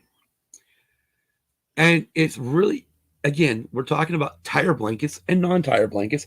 And why would, I'm going to just throw this question out because I know this is where I believe this is where she's going to go with this. And we'll let her just fucking go off again, which, again, it's 3:23 here. So I hope to God we do not get the cops called on us. Try to keep it somewhat under control, please, Kimberly. Okay. You guys watching? Are you? I love this facial reaction. This is the thing. People who do not watch the show and only get the audio version, you are missing these facial reactions of Kim. So please come to the YouTube channel. We will we will pretty much, this is going to be our quote unquote probably normal Dragon Buddy says Dragon Buddy morning, been listening for a bit. Love the fire over temporarily. They have always been arrogant about their product. All right, Kimberly. So, why would the rookie drivers, the younger drivers, the up and coming, the future of our sport of F1, yes, be required to start on cold tires, warm them tires up, not from tire blankets, but from being running around the track, where your current F1 stars, the superstars, just like the cup drivers in NASCAR, are considered the elite drivers of the world, get to race on tires that have been in blankets and kept warm. Kimberly, what do you think about this? It's bullshit. It's fucking bullshit. Because if they are supposed to be at the fucking elite athletes of their job, which is F1, and they're sitting here being babies about because they have to warm up the tires because they don't have the fucking tire blankets. Hell, why don't you try and drive an F2 car and an F3 car and see how good you have it? I mean, you have to, in F1 or in F2 and F3, you have to warm up the goddamn tires. NASCAR, all 3 series, you have to warm up the goddamn tires. You don't have fucking tire blankets to keep them hot at a certain temperature. It's like, oh, it is so bullshit. It is so bullshit. It's like, if you're at the elite, do not complain. It is what it is. Take it for it is. Take and warm the fucking tires up, just like the lower series have to warm their tires up. If it don't work, fine. Then complain, but don't start complaining over cold tires. Because you should know how to warm them up without those fucking tire blankets. So, Kim, what brings on this rant? Because every F1 race that I have seen has ever been under a safety car, or has always had under a safety car. Under a safety car. My tires are cold. The safety car isn't going fast enough to keep my tires warm. It's not going fast enough to keep my brakes warm. It's like, then do what you can after the safety car leaves to warm up. If it takes 3 laps, it takes 3 laps. So fucking be it. Yes. Any more? No. Oh God. Oh my God. That was fucking hilarious. I look at you. Yes. Damn. Oh. Kelly said she's just sitting on the deck drinking coffee, listening to us and the turkeys, meal planning, making a shopping list, totally relaxes and keep talking about NASCAR. And that's the funny part, Kelly. We're not even been to NASCAR yet. No. We're still on fucking F1. Yeah. Oh Lord. All right. So real quick, we'll run down as Kim's fucking Kelly. Hello. I love you, Kim.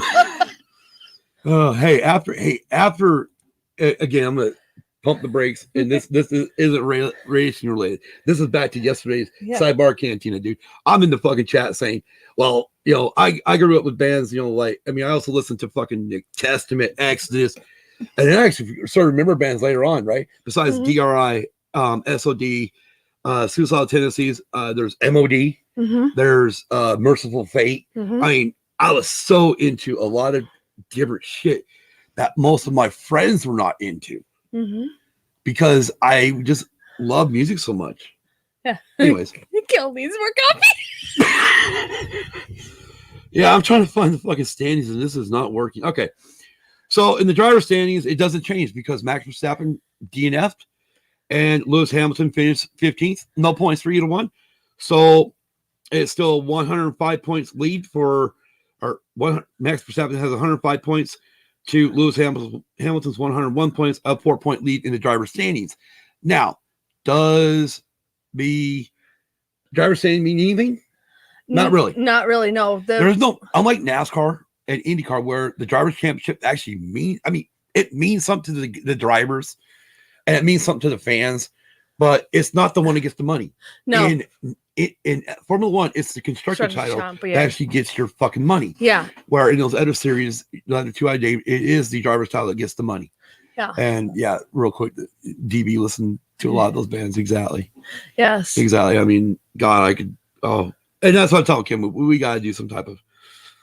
We got to go. I mean, unfortunately, it's gonna be an episode where, she's gonna be like, "Who?" Yeah. Because unfortunately, she wasn't involved in most of this. But anyways, let's get into the Constructors' Championship. We need to try again. Okay, so motherfucker.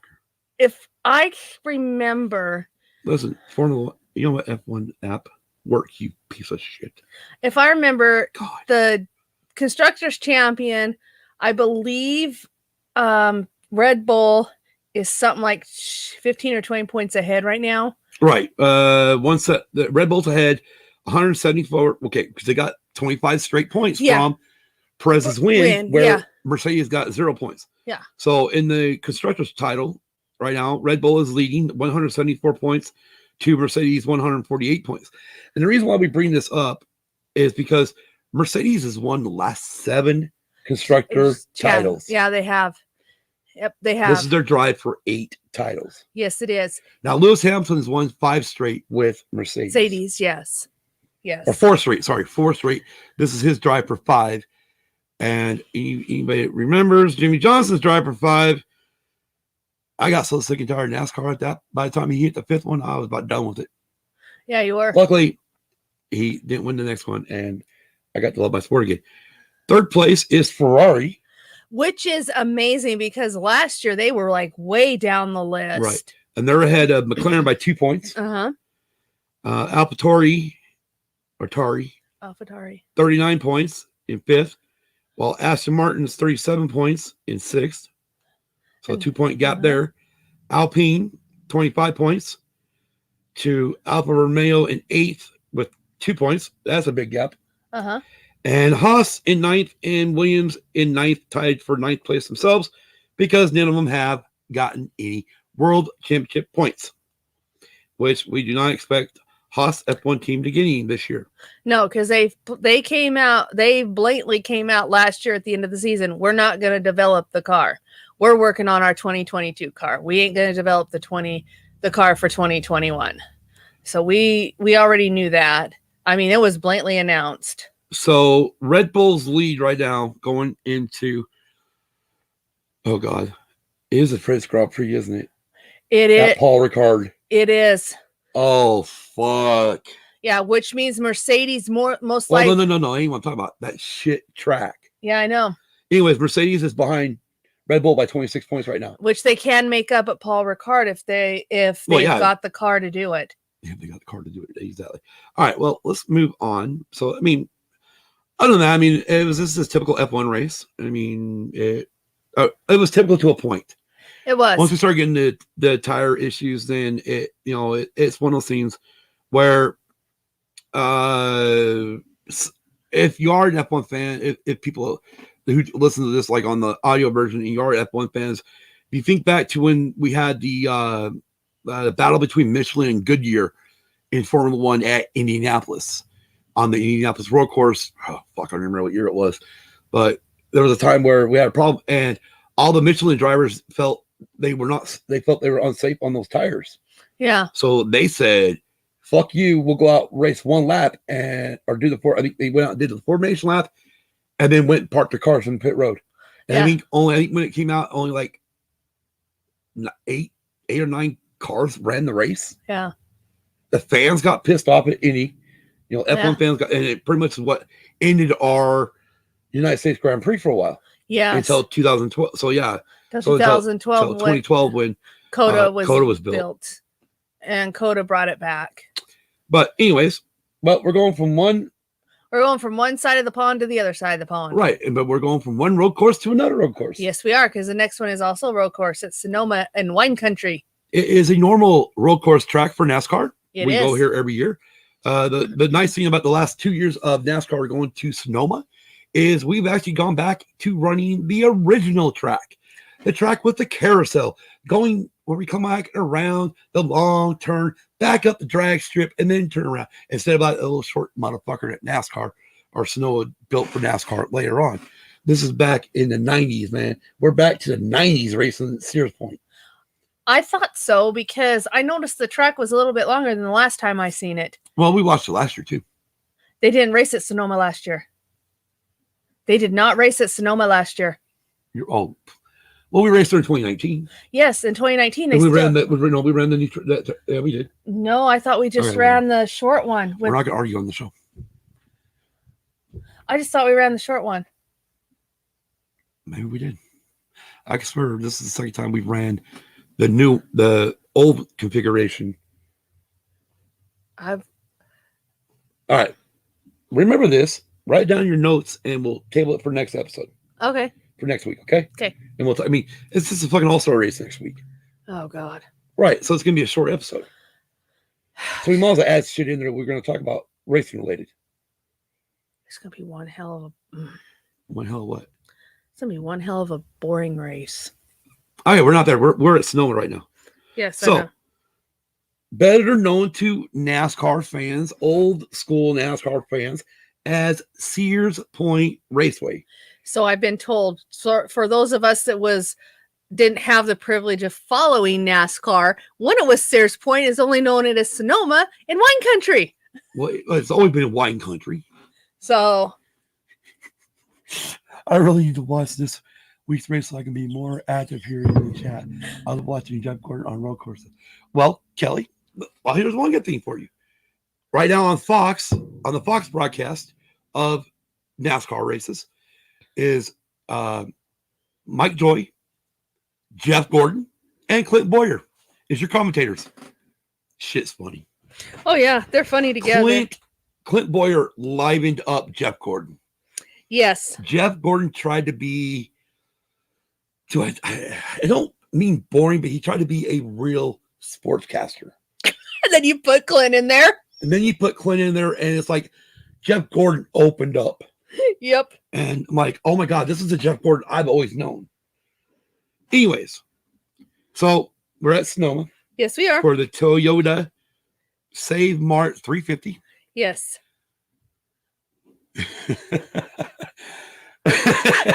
Yes.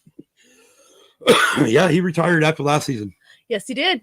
Yes, Clint Boyer did retire after last season, and yes, he is now a commentator.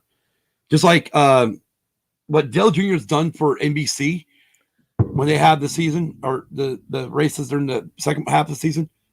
Clint Boyer did the same thing for Fox. They brought so much excitement into the booth that it's actually fun to listen to the commentators again. Exactly. It is awesome. Anyways, so we're at Sonoma. Mm-hmm. Just, I don't remember how many miles, but it's just north of Frisco. Well, northeast of Frisco. Go across the Golden Gate Bridge, go up a little bit this way, you're in wine country.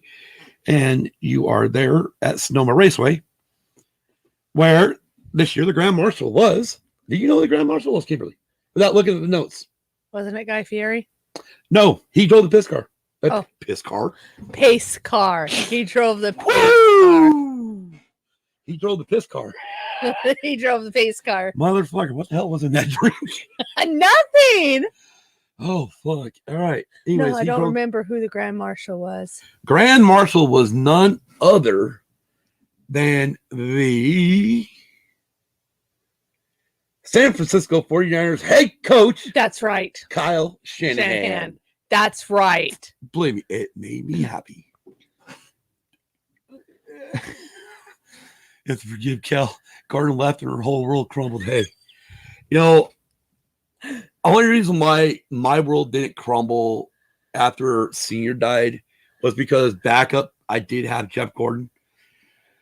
I was one of those weird ones who actually did like Jeff Gordon, even with Senior. And I think more was because of the fact that he was born in 71. I was born in 71. I mean, for the longest time, I did hate him.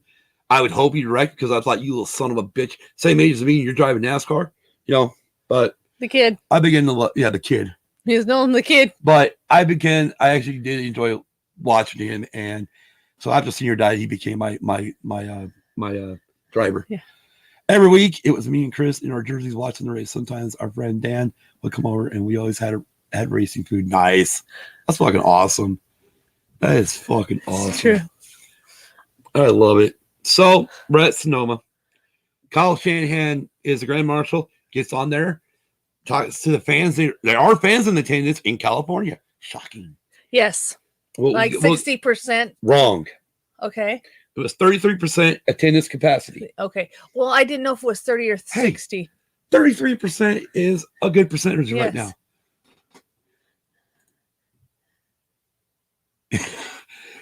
Okay. Kel put it in the chat. She started watching Jeff in 1984, and he's the reason that she got into racing. That's awesome. Because, the thing is this, right? Is 1994 was the first year we went to the Brickyard at Indianapolis Motor Speedway. Yes, and he won it. Thanks for spoiling the goddamn fun, because I actually recorded the race because I was a Senior fan, right? Yeah. And you think being a Senior fan, I would destroy that fucking tape, right? Yeah. No. Over one of those boxes over there, once we get another VCR, is the actual recording of the 1994 Brickyard 400 from green flag to checker flag. Cool. I do still have it. I still have it on cassette or video cassette, which when I recorded it off the TV. Mm-hmm. And Dragon Ball said I didn't like him, but great respect, Gordon. I still don't like Jimmy Johnson or call him Dick.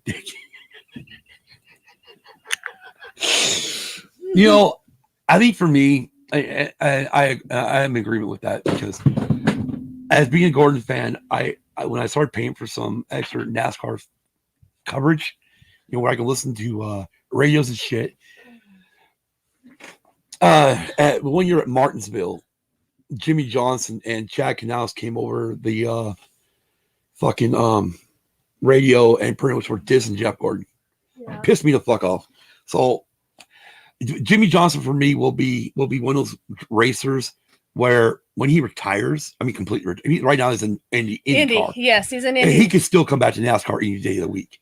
Anytime he wants. I mean, not. And I'm sure Rick would fire one of his drivers just to bring him back in. Oh, I'm sure. But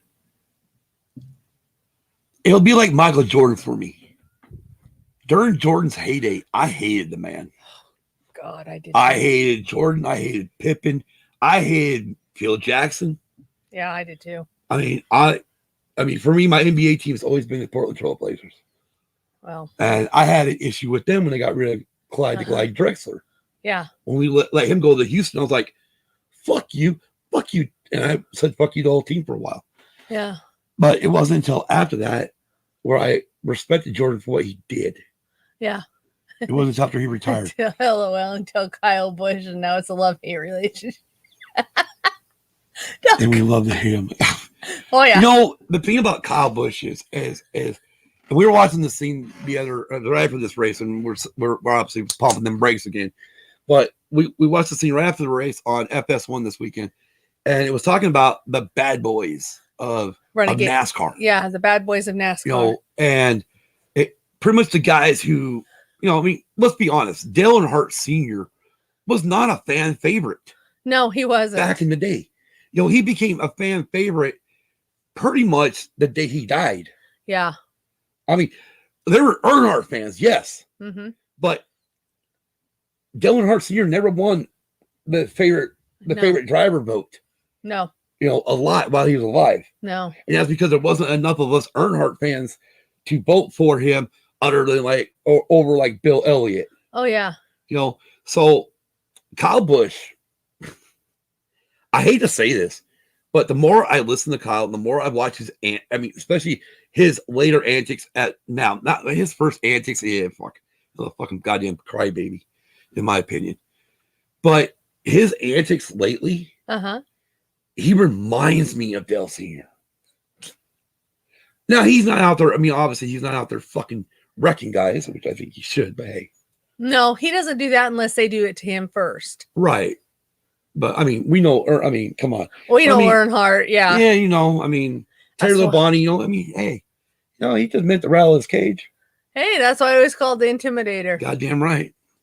But anyways, Kyle's kind of the same way but with his mouth, he likes to get under the skin of a lot of fans. And it's the same shit I remember Senior doing. Yeah. You know, he poked that bear, you know, poked the bear to the fans. You know, like, well, I don't give a fuck about you. I'm winning races. You know, I'm winning championships. Yeah. You know, the hell with you. Yeah. You know, oh, you're coming along with me. You know, I mean, yeah. You know, yeah. So, I mean, again, I see that from Kyle Busch. Well, yeah. Now, I mean, when Kyle first started driving for that 5 car in Hendricks, I was like, oh my God, why did you fucking hire him? Why the fuck did you hire him? Yeah. Because, I mean, God, he was wrecking every goddamn week. Well, yeah. Like, fuck. You know, but widespread outage at cloud service company falsely brings down swaths of the internet. Really? Oh, wow. Breaking story. Interesting. Well, it just went away. I clicked the story and it doesn't even come up. So what, I just get headlines on my phone now? Well, that sucks. Anyways, back to NASCAR. We got to get this up. Anyways, enough of Kyle Busch and whatnot because he doesn't win this race. So that's a good thing. No, he doesn't. All right. So we are 90 laps at Sonoma for 350 kilometers, I believe it is. Yes. The stages are broken up like this. Stage 1, lap 1 through 20. Stage 2, lap 21 through 40. And the final stage will be lap 41 through 90. And or longer if there is a overtime. Yeah. Because we now have to finish all races under green unless we take the white flag and then we can finish under caution. Yes. So, are you situated now? Yeah. Well, you didn't have the notes up on the screen. I'm using notes on my phone. It was you needed to run those notes. You were supposed to put them up. Or at least hand me the mouse. It's right there. The mouse is right there. Right here. Right? Yeah. Here. Right below, right there on the table. Yes. I know this. You grab it, click. Yeah, I had to watch when. What?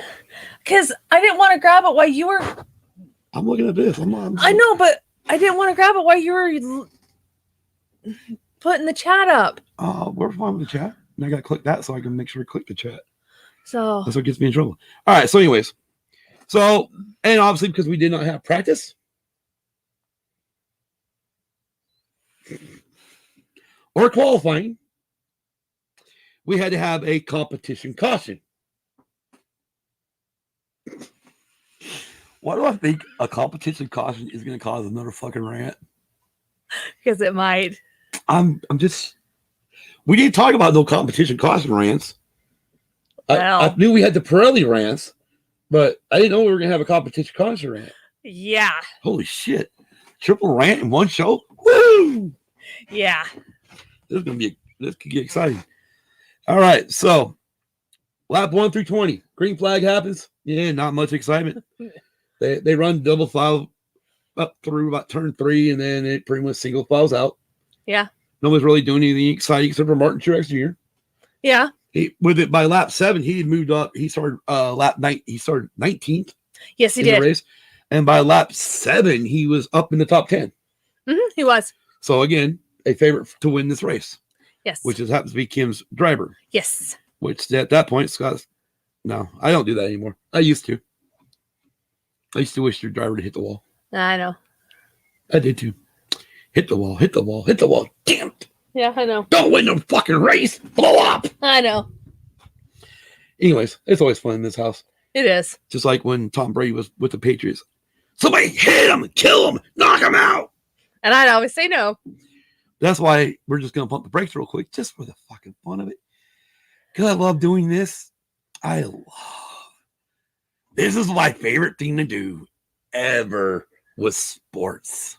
And Kimberly, all I got to do is say this.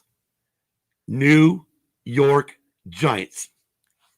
I do not like them. Look at this. Look at this face. I love it. I love it.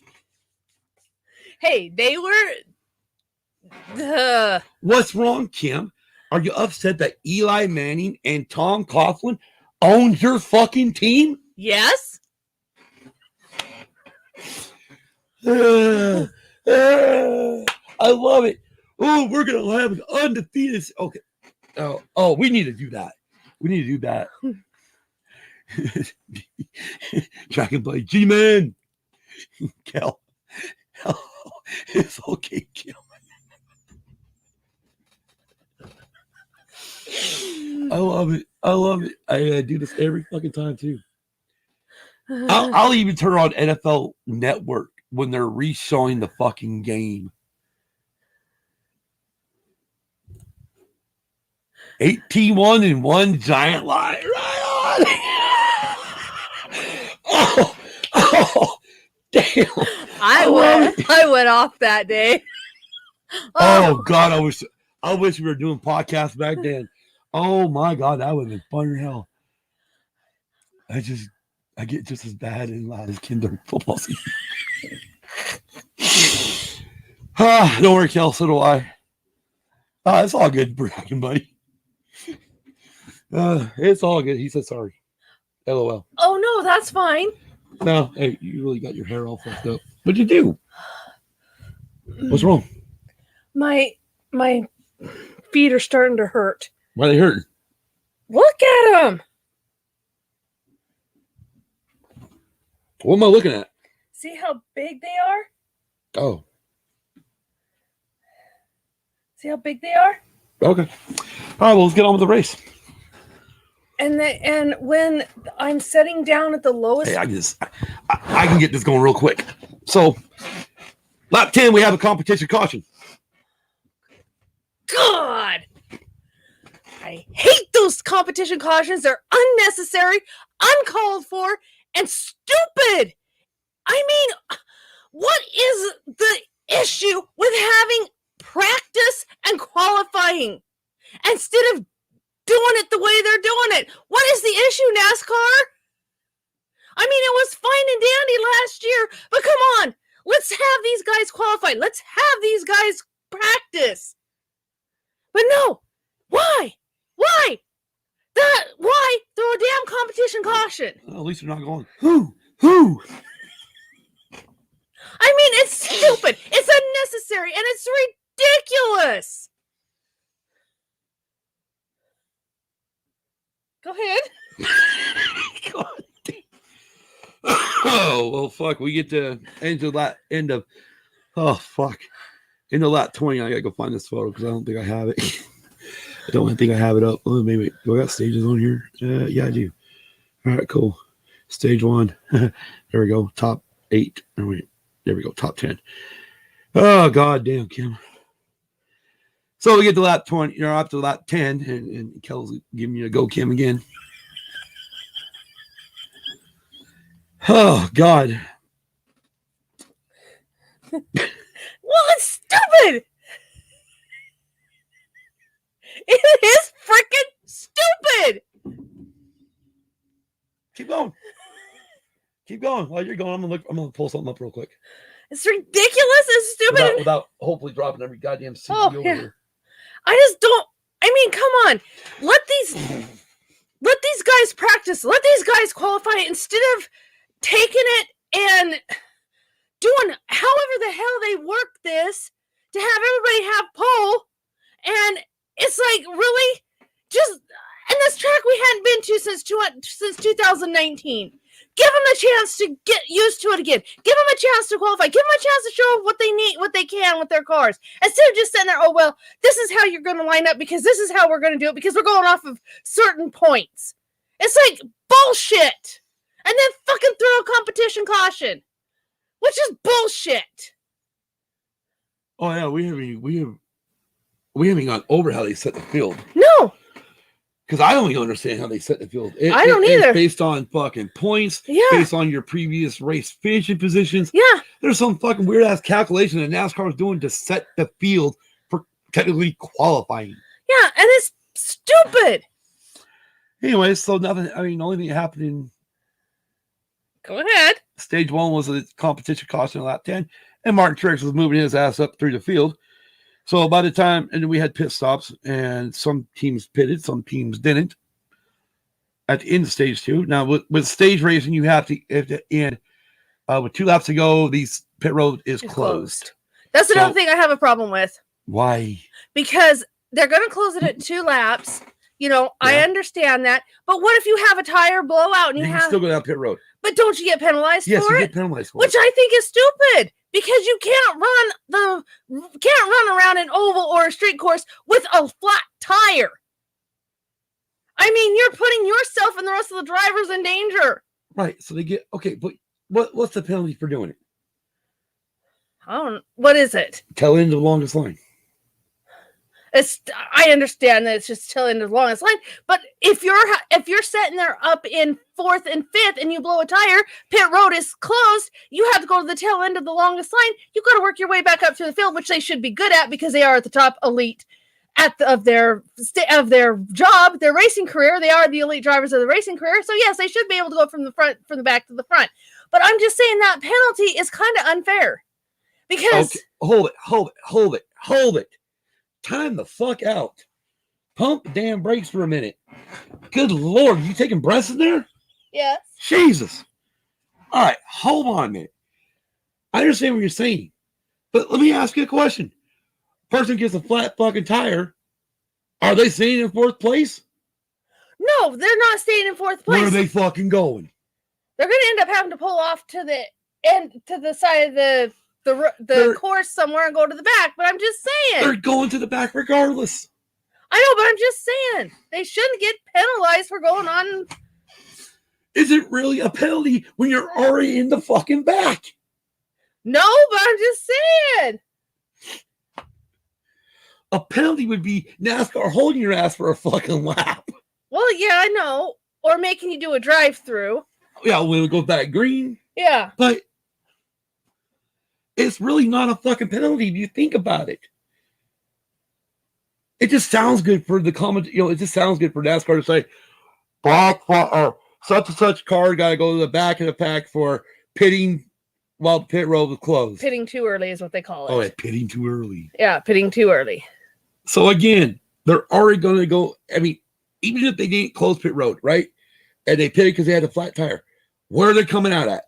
the back of the fucking pack. Most of them are, yes. When the yellow, most of them are. I have not seen anybody, even in first fucking place, that gets a flat fucking tire that can make it back to pit road. No, what I mean, and stay in that fucking position. No, not staying in the top, maybe the top 10, but the what I mean by that is depending on how slow these dumbass idiots drive at the end of the pack is depending on if they come in front of them or not. Is where I'm going. Okay, all right, right. But NASCAR allows the go little slow sons of bitches at back of the pack. They even tell the driver of whoever gets fucking that penalty, right? Okay, these cars are slowing down for you. Go ahead of them. You need to listen to the NASCAR radio a little bit more, or NASCAR official channel with me a little bit more before you. I don't think it's stupid to classify it as a penalty. It's not a fucking penalty. It really isn't a penalty. I know. They're already in the back of the fucking pack anyways. I know, but I'm just saying. Can we go on? Yes. Can we please? We're not going to argue about this fucking... Are we going to... We're not arguing. I'm just stating my point. We're not arguing? I'm just stating my point. Oh, fuck. I swear to God, this wasn't going to be a 2-hour episode. Well, I knew it would be. I told you it would be. All right, well, so stage 1 is a lap 20. Fuck. Oh, God. Winner, Kyle Larson. Yes. Chase Elliott second, both for Hendrick Motorsports. Yes. Kyle Busch third, Martin Truex Jr. fourth. So in 20 laps from starting 19th, in 20 laps, your driver went from 19th to 4th. Yeah. And both of those drive for Joe Gibbs Racing. Yes, they do. Alex Bowman, who drives for Hendrick Motorsports in the 48 car, replaced Jimmy Johnson. Austin Dillon, who drives for Richard Childress Racing in the number 3 car. Tyler Reddick, who also drives for Richard Childress Racing in the number 8 car. Kurt Busch drives for Chip Ganassi Racing, who finished 8th. Matt DiBenedetto, who drives for Wood Brothers, finished 9th. And Eric Jones, who drives for Petty Motorsports, finished 10th after stage 1. Stage 2. Now you get back to my notes. Lap 31, caution comes out. Ricky Stenhouse Jr. blew a tire, slams the wall. I mean, he fucking slammed the wall hard. It moved the fucking wall. Yes, it did. I seen that. Because what? I was surprised. You remember the comment they made at that point after they came back from break? I don't. Guido. They talked about Guido showed up to pick up the fucking wall. Guido. Put it back in place. Yeah, Guido. It really wasn't Guido. It was a fucking normal, regular forklift. Yeah, but they were making a reference to cars. Right, because Swede Studios is really close to... Yeah, really close to Sonoma. Really close to Sonoma. So they brought out a fucking big ass life-size version of Lightning McQueen. Yeah, and then they brought Guido. They didn't bring Guido. Guido was a fucking yellow fucking forklift that the track owns. Hey, it's still Guido. No, Guido was fucking blue. Okay, but still, it's. I need to look. Are we gonna fucking pump the brakes on this too? No, Guido is blue, but Guido. I like the comment that they made because Guido is a forklift, and they brought out the forklift. Okay. Anyways, go back to green racing again. Nothing really exciting happened. And we finished stage 2. It's going to be a quick one on NASCAR. I really don't have that much to say about NASCAR on this. No, because it was just mainly one person that dominated and one person only. Yeah. Winner, your winner at stage 2 was Kyle Larson. Yes. Joey Logano was second, who drives for Penske Motorsports in the 22 car Ford. Alex Bowen was third. Again, he drives the 48 car for Hendrick. Kurt Busch was fourth, drives the 1 car for Chip Ganassi. Yes. Chase Elliott was fifth, drives a 9 car for Hendrick. 6th place was William Byron, who drives a 24 car for Hendrick. And yes, Kelly, it is weird seeing the 24 car on the track without the name Jeff Gordon attached to it. Yeah. Kyle Busch, again, drives the 18 Toyota for Joe Gibbs Racing, was 7th. Brad Keselowski, also, he's number 2, drives for Penske Motorsports Ford. Denny Hamlin, number 9th place. He's car number 11, drives for Toyota. Joe Gibbs Racing's Toyota. And Christopher Bell in the 10th place drives the number 20 car for Joe Gibbs Racing. Yep, he has the 11, the 18, the 19, and the 20 are all Joe Gibbs. Yes. And for those of you who have been NASCAR friends for a while, you remember that Joe Gibbs' first number into racing was 18, followed up by the 20 car. Yes, that's what you told me. And then he just added the 19 and the 11. 11 was next, and then he brought 19 on when he got Carl Edwards. Yes. Okay. Because I think a little history lesson there. Yeah. Mainly for people who don't know or are not really listening to NASCAR. So that was 4 the end a.m. of... Yes. What? 4 a.m. Yes. Who said that? Who's that? Oh, 4 a.m. So. All right. Where the hell am I? Oh, yeah. Yeah. Final stage. Yes. Top 10. Well, no, we're not there yet because now we get to have fun. Yes, we do. So, get the green flag. It wasn't quite lap 41, a little bit after, but you know. And Kelly says, you know who else I miss seeing flippy? Mr. Carl Edwards. He was, oh, yeah. He retired so young from the sport, and mainly because, what did they say? I mean, they come out and they said it once. I don't remember what the fuck it was. I can't remember. There's something about, it had to do with NASCAR safety. Yeah. He wasn't happy with the safety. Safety regulations or something. Oh, Dragon Buddy's off to work. Have a good day at work, sir, and thanks for joining in. You have a great day yourself. We'll see you tonight. So, again, I'm not sure when the green flag flew in the final stage, but we make it to lap 70. Okay. Uh-huh. He says I'm late, but that's okay. Dude. Yeah, you know, we've all been late. We've all been there. Yes, we have. We've all been late to work. You know, there's days where I fucking never even call in. But that was my younger years. Yes. Don't do that shit now. Get tired of a job, just like, fuck it, I ain't going in. Yeah. Oh, but so we get green flag, we run to lap 70 when caution comes out. Yes. Quinn Huff. Another person that's really good for spinning and right, but he didn't spin. His engine expired. Okay, so he had smoke coming out of the ass or out of the tailpipes of that car. Okay, so his engine expired. And he actually tried to get off track. And he did a really good job getting his ass off track. It's because of NASCAR not running local yellows. That's the other thing I had the bitch about. Okay, well, you're getting that bitch about because you watch F1 now. Because IndyCar even does the same fucking thing. They throw full course yellows. And before they used to throw local, what they call local cautions. Which I think is bullcrap. Okay. It's fucking bullshit. Do I need to let you go on this one? No. You sure? I just say it's bullshit because they should run local yellows. That way, the remainder of the race is that for that one corner or that one part of the track is green. Okay. It would completely help on these 500-mile races. No. Hold it. Pump that fucking no. You're not going to throw a local caution at fucking Talladega. You're not going to throw a local caution at Bristol. You're not throwing a fucking local caution on any oval. Road course, yes. Oval, no. The cars come around too goddamn quick. Okay. Understood. I mean, come on. Can you imagine a fucking local yellow at Bristol? At Martinsville? Okay, so they can do it on the Rovo. Yeah. I don't even think you could do it on the roll. I don't even think you could do it on Daytona's road course. Okay. They still come around too fucking quick. Okay. I mean, honestly, they really do come around too fucking quick for that shit. Okay. On a normal road course, street course, yeah, you can do it because those courses are lengthy. Okay. Road courses, yeah, I think NASCAR should do it. Yeah, I agree. But no, you can't do it on regular tracks. Like IE, they should have done it at COTA. They should have just totally canceled the race at COTA. Well, COTA should have, yeah, okay. Well, we've done that episode. Yeah, I know. I mean, everybody loved you for that episode. Yeah, I know. And I swear, I think everybody just hopes to hell something bad happens in one of our race reviews so they can just hear you fly off the handle.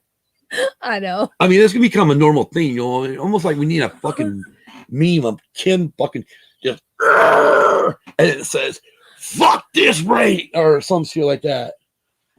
Yeah. You might have to eventually. Or maybe we need to make one. This is Ken's face when the Patriots lose. Yeah, that'd be perfect. That'd be a perfect shot.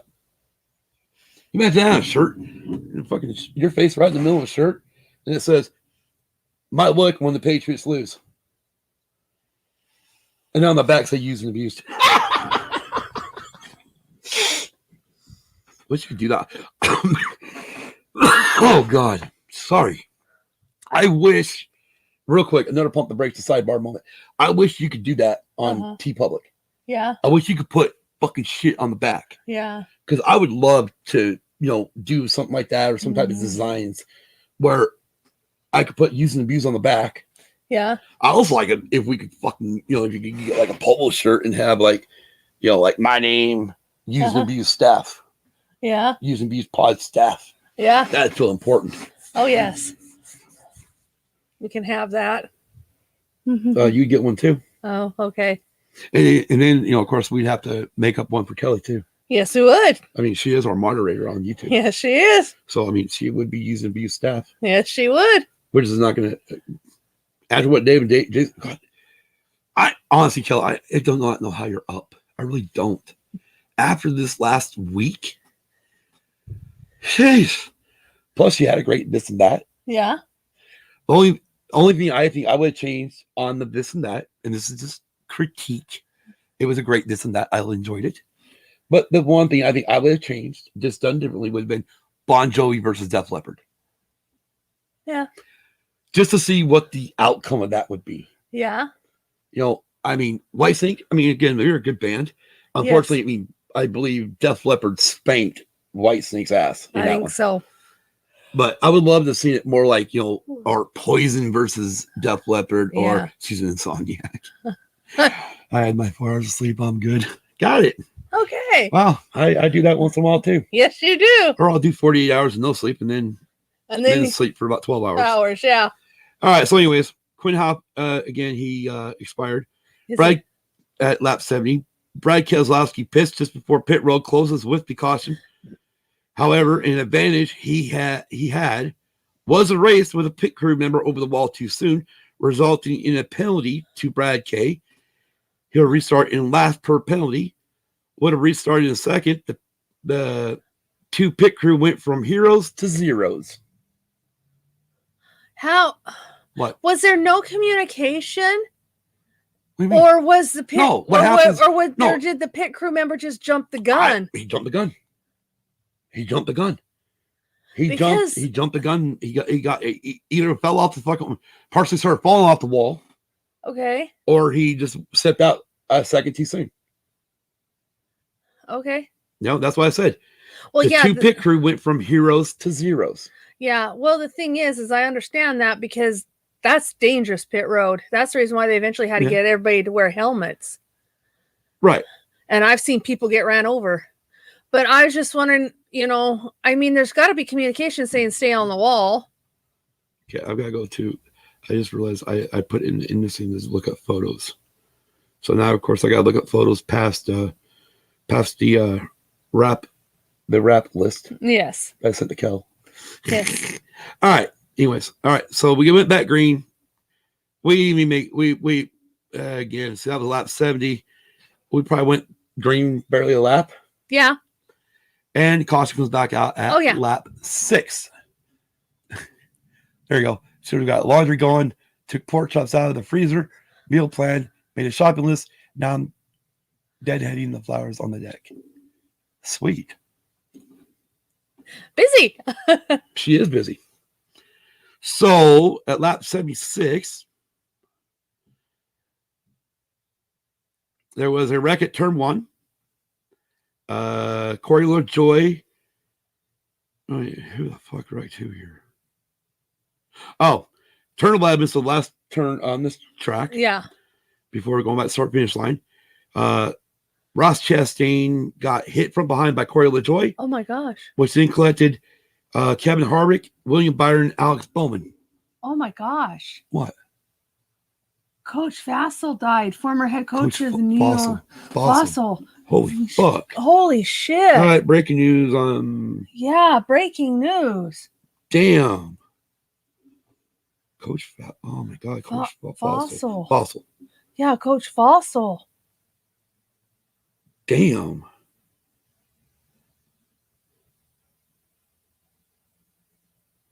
Yeah, Jim Fossil. Holy shit. 71. Motherfuck. Damn. I'm sorry to interrupt you, but I just seen Kelly. No, you're fine. And Kelly says, damn. No shit, it's damn. Holy. Exactly. I mean, Yeah. God damn. That just friggin'. Holy cow. Dang. Let's see. What kind of information? Died. He was NFL Coach of the Year in 97. And a good man. That was by Sam Farmer, the LA Times. Yeah. Wow. And that was, literally just, well, that was 10 o'clock, 10:30. Wow. But we're not, I don't get all my NFL news. Damn. He never won a Super Bowl. I love that guy. Wow. Yeah. Damn. Fuck. NFL Network 4 hours ago. Yeah, this is just,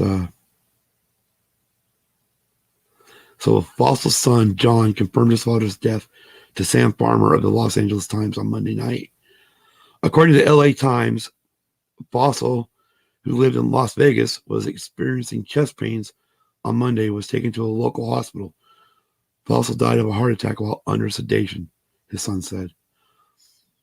Fossil won the 1997 AP NFL Coach of the Year award after his first season as Giants coach. 3 years later, by virtue of his mid-season guarantee to make the playoffs in 2000, Fossil's Giants would become NFC champions before losing to the Baltimore Ravens in Super Bowl 35. Yeah. During his 7 seasons as Giants coach, Fossil reached the playoffs 3 times and accumulated a regular season record of 58, 53, and 1. His coaching career began in New York under the direction of Bill Parcells, who hired him as assistant in 1991. So he's part of the Bill Parcells tree then. Right, which also includes Bill Belichick. Yeah. So interesting. Very. After the Giants won Super Bowl 25, Parcells promoted Fossil to offensive coordinator. Fossil would hold that title for the Denver Broncos and Arizona Cardinals before landing the Giants head coaching job ahead of the 97 season. Fossil would eventually find himself in Baltimore after his tenure in New York, serving as a Ravens offensive coach before being let go midway through the 2006 season. Fossil would return to coaching in 2009 in the now defunct United Football League. He led the Las Vegas Locomotives to consecutive UFL championships in his first 2 seasons as head coach and remained there up until the league suspended play in 2012. His longtime coaching career was preceded by a short playing career as a quarterback, 7th round selection by the Chicago Bears. Fossil also spent time with the Houston Oilers and San Diego Chargers in 1972 before landing in the Canadian Football League with the Toronto Argonauts. Argonauts. Yeah, the Argonauts. Okay, whatever. Yeah, it's the Argonauts. His playing days would end with the Hawaiians of the defunct World Football League before becoming a full-time coach in the college rank. He was born in Anaheim, California in 1949. He was 31 years old. Wow. Damn. Holy cow. Thoughts and prayers go out to his family. Obviously, also the fans of the New York Giants. Jesus. I mean, yeah, that hits me.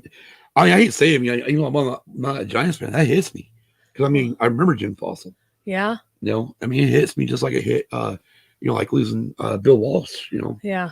Yeah, fuck, wow. Yeah. Damn. Crazy. Holy cow. Dang. Oh. Yeah, right, Kel? Once a giant, always a giant. Exactly. Yes. Exactly. He says just press for his I really don't even care about racing now. Well, let's let's kind of conclude it then. Well, let's get okay. So this to recap. I know you didn't bring it down, Kel. No. Thank you for letting us know that. Yes. Wow. Yeah. I mean, I will derail the fucking podcast. Oh yeah. Or episode for breaking news. Oh yeah. No. Or hey. No, that's shocking news. I mean, yeah, very shocking. I'm really shocked. I didn't see any. I mean, because it is an NFL thing. Yeah. And I got NFL News Mart. Yeah. So I'm just shocked that nothing came across. Right. So let's just kind of back up to recap real quick. We were at lap 76. Caution just came out. Corey LaJoie ran in the back of Ross Chastain, which then collected Kevin Harvick, William Byron, and Alex Bowman. Oh my gosh. Okay. So from there we go. She says, I just saw it flash across my screen. Oh God, no shit, right? Yeah. Well, that's the thing is, I mean, and that's like the one earlier I got something about the internet being down. It was an AP thing that just flashed across my screen. I was like, what the hell is this? You know, and I thought, well, maybe, you know, I mean, if we're live, you know, and I'm looking at my phone, I'll do breaking news when I get it. Well, yeah. You know, and you know, Kelly, we thank you for bringing that up to us. Yes. Because I'm happy Kim stopped the podcast and I could look it up, pull up an NFL article from NFL.com and got to read about Jim Fossil. Yeah. You know, I mean, because I remember his name. You know, it was really, you know, again, you know, I mean, he's a damn good coach. Yeah. I mean, I remember the Giants, man. Yeah. They were tough. They were tough. They were. You know, even the Bill Parcells Giants were tough. I know, but yeah. I mean, G-men have been tough for years, man. Yeah, they have. They have their moments, but then they come back. Yeah. And they friggin'. That's true. They do. They do. They come back, and man, they're unstoppable when they come back. Right. Well, I mean, you know, you look at the 49ers, the same thing. You know. Oh, okay. Yeah, she follows the Giants, so she got the ESPN notification. Okay. Yeah. I'm shocked I didn't get it like from earlier, even from the NFL Network. Maybe I did. I just cleared my fucking notifications without looking at them. You might have. Sometimes I do that. I just fucking hit my notifications. Yeah. I mean, because it was like 11 something or 10 something last night. So for us out here on the West Coast, I mean, obviously at that time Kelly is sleeping. Yeah. You know, so for East Coast, you know, for the East Coast, it's definitely going to pop up later. You know, or flash across the screen, like she said. You know, later on, you know, as they're getting up, because this is the time they're getting up. Yeah. ESPN is live right now with Sports Center. Yes, yes, it is. And whatever the hell, or even ESPN. Does ESPN News even do anything anymore? I don't know if they do. I remember it being like a fucking CNN. Yeah, I do. But of sporting news. Yeah, I don't know if they do or not. I know it's still on. I just don't. Yeah. It's still on. I just don't know if it. It's probably become like MTV, where just put shows on it. It's live sports. Anyway, so we went back to green, and William Bryan was done for the day after the lap 76 caution. Yes. He just wrecked the hell out of his car. Well, yeah. I mean, more times than not, the car's not going to survive. Well, yeah. I mean, they're not made of steel. No. Which I hope next year's cars are much better. It is not made of. They won't be made. They're made of sheet metal. Yeah, they are. Anyway, so we go back under green again. I didn't write down when we went back under green. We switched solely to streaming a month ago, so I'm not sure if they do that. Oh, okay. Hey, I know what, Kel. You know, and this can be great for all the audio audience. We did that a few years ago. I don't know if I ever talked about it on the podcast, so. But we did that a few years ago. We stopped running with cable. We switched to streaming, and it was really fucking cool. I don't remember which one we really had, but there was one that was really freaking cool because we got everything from all of our cable channels were East Coast times. Remember that was DirecTV. Oh, that was when the DirecTV had their own streaming app, service. And they don't do that shit no more. No, because now they're under AT&T. Right. So DirecTV, you A&E, so like Live PD, we're getting the East Coast feed. Yeah, we are. So we were watching the show live. Yeah. You know, versus where, you know, out here we normally get the secondary feed where you're not getting the live show. It always says previously recorded. Right. So it was fucking cool in hell, man. Oh yeah, I loved it. But we ended up going back. I don't remember. Can't remember. Mainly just We couldn't find anything. Well, no, because DirecTV went away, and then something else happened. We checked Hulu. We did Hulu for a bit. Mm-hmm. We tried YouTube TV. Well, that was this last round. Yeah. We tried PSN, but then it shut down. Yeah, we tried. PlayStation Network. Yeah. What do they call that? PlayStation. I cannot remember what it was Plus? called. Yeah, PlayStation Plus or something. And Anyways, then we tried Sling, and Sling. It was okay. It was okay, but by the time you got some of the channels, I mean, because I'm a huge sports fan. Yeah. You know, and to get some of the channels we needed to have different channels. Because, like, with excuse me, by the way, my voice is going because I need drink, water, agua, please, honey. Excuse me, I'll be right back. Please, pretty please. Anyways, to shorten this up, we tried a bunch of different stuff, and due to NASCAR's been a bitch. It really was been a bitch to trying to find something. It is why we went back, except this time we went back to cable with Spectrum again, because it's also run our internet. We didn't get a DVR this time because we got all the like HBO Max we get as part of our package deal. So we get HBO Max for free, the HBO Max app for free. We get Showtime apps for free. Thanks. We get a bunch of different apps for free for the cost of our cable. Which the problem was I was going back and turning all some of the other shit on, and next thing you know, we're almost paying the same fucking price again. So I was like, oh, forget it. My problem is I do like TV channels, and well, to a point, we really don't watch TV. No, we don't. But we watch on demand a lot. Yes, we do. As well as we watch straight. Anyways, I honestly, in 10 years, I give maybe 5 years left, and I don't know. Honestly, I think cable TV is out the fucking door.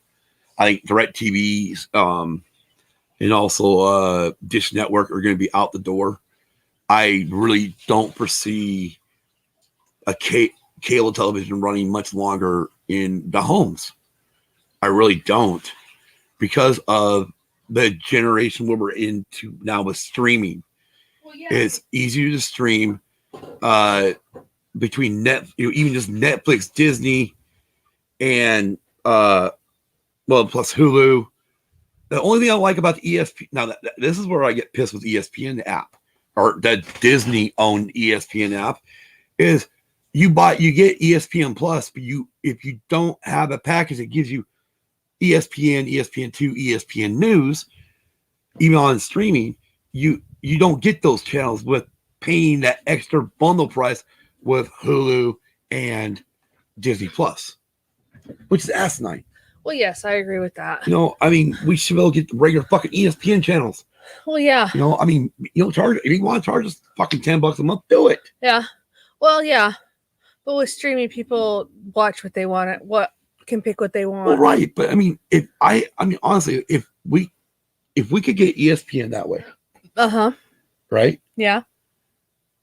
I really don't think I need, because with Discovery Plus. Oh, yeah. I love you've got all your fucking cooking channels. Oh, yeah. Oh, most definitely. Plus, all your cooking shows are all your love of your cooking shows are. Plus a shitload of everything. Well, yeah. I love it on a racing podcast. We're talking about all this other stuff. Plus, this is just to kind of finish up hit the brakes here. I get all my food channels. I get all my discovery shows that I like to watch, like Expedition Unknown. I get all my true crime shows that I like to watch that Discovery has. So yeah, plus I even get new ones on the Magnolia Network. And honestly, I think when it comes down to it, you think about it, HBO Max costs you what, $14.99 a month? Yeah. Not a bad price actually for everything that's on there. No. They got a lot of shit on there. Mm-hmm. I think that's right. Give me water. I'll have to. Like I said, if it wasn't for and really right now it's fucking ESPN. Yeah. Because the F1 TV app don't work with a shit. No, it don't. They don't have an Apple TV app. Not yet. It doesn't. Their feed coverage is feed coverage. They don't do. Yes, I watch Expedition Unknown and Ghost Event. Yes, Both are good. We watched both. Oh, Ghost Adventures. Yeah. Did you know they came to Yuma, right? A couple times. Yes, They they went to the territorial to a prison, prison. Yes, they did. and they went to Luke's Casino. Yes, they did. We've been to both places. We have. We have. During the daylight, not at night. No, yeah. Even though I would love to go at night. Oh, that'd be cool. Anyways, we're not talking about go. We're getting really sidetracked, and Yeah. we're no longer pumping the brakes. We slammed the fucking brakes. Yeah, we did. The show is now off the rails. Yes, I know. What else is new? Oh my god, we're over 2:15. Are you? Oh my god! See, we got Kel on here. We could talk with her all day. Yeah, I know. You know, Jesus. Can you imagine? I mean, we still owe her. We owe Don Brady. Well, sorry again. No, don't worry about it. Don't worry about it, Kel. Kel, I mean, we love it. We still owe them, Don and Brady, or her and Chris, Don and Brady, a phone call. Yeah. We still owe. Now we actually owe my daughter a fucking phone call. Yeah. Which, that was easy. I got her fucking number. But I'm just thinking, right now we're doing this. Can you imagine what it would be like being like either doing it from like the StreamYard where we send them the fucking same Kel and Chris the fucking link, Yeah. and we're all together on the computer. Oh yeah. Or We'd have if or if they got iPhones, we do fucking FaceTime. Yeah. We might be on. That might be a 3-4 hour call. Yeah. Oh yeah. Because we love it. I mean, I'm just thinking. I look at like a lot of the stuff that Chris says, right? Yeah. Or the bands he like. We can definitely talk music. Oh yeah. We can even talk music with Kel. Yeah. We can talk movies. Yeah. I mean, fuck Star Wars. You are in the Doctor Who crowd. Yes. Neither of us are in the Doors crowd, but I even texted Jason tonight that I'm actually going to listen to the Doors albums. Yes. I'm going to listen to every fucking album and make an opinion from every one of their albums. Yes. Again, we've sidetracked this fucking episode. Yes, we have. It just becomes a two-parter. We might decide to say fuck tonight. I doubt it. I still do tonight. Anyways, all right, let's end this fucking podcast. Okay. Yeah, so green flag, lap 85. Guess what comes out again? The caution. And Why this not? is for Ryan Priest and Cody Ware, both off track. Cody Ware rear-ended Ryan Priest. Oh God. Okay. I remember that. Right. Well, we get that cleared up real quick, and we go back racing. Yes. That would be neat. Yeah, exactly, Kel. We gotta plan that when all four of us have to. Exactly. Yes. I would definitely love to do that. We need it. Yeah, I want to get all four of us together. It'd be fucking a blast. It will. It would be. Yes. Even if we had to fucking not watch a goddamn NASCAR race to fucking do it, I'd fucking do it. Yeah. I'd pause the fucking. I mean, really, we just found out most of the shit's on demand anyways. Yes, it is. So maybe we can plan something for Sunday. Yeah. And we don't mind. Obviously, you can tell we don't mind staying up fucking crack of dawn. No, we don't. We usually are. All right. So we get green. I mean, for some reason, Okay, the green flag comes back out after they clear the Priest. It came right back out. The Priest and I got lap 86. Anthony Alfredo spins and stops on the track, which then brings out the next caution. Yeah.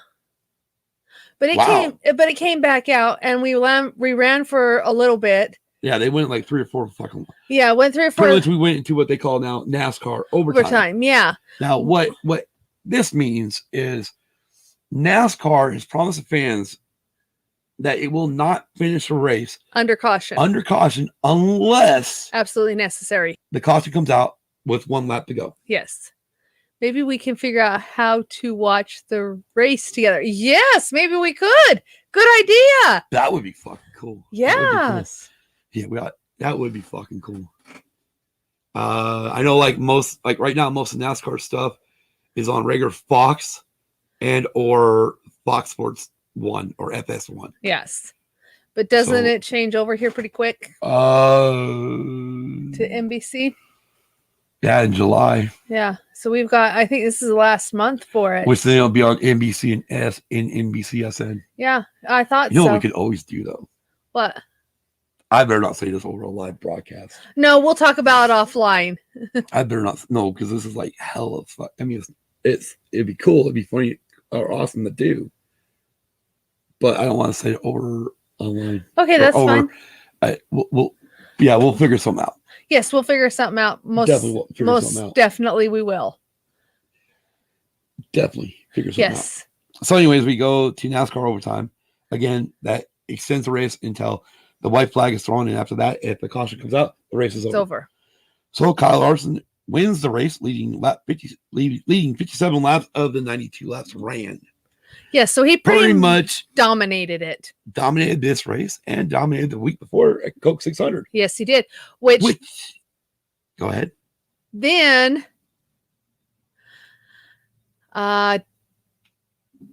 there's something else that Hendrick got, because it was 1 and 2 for Hendrick as well.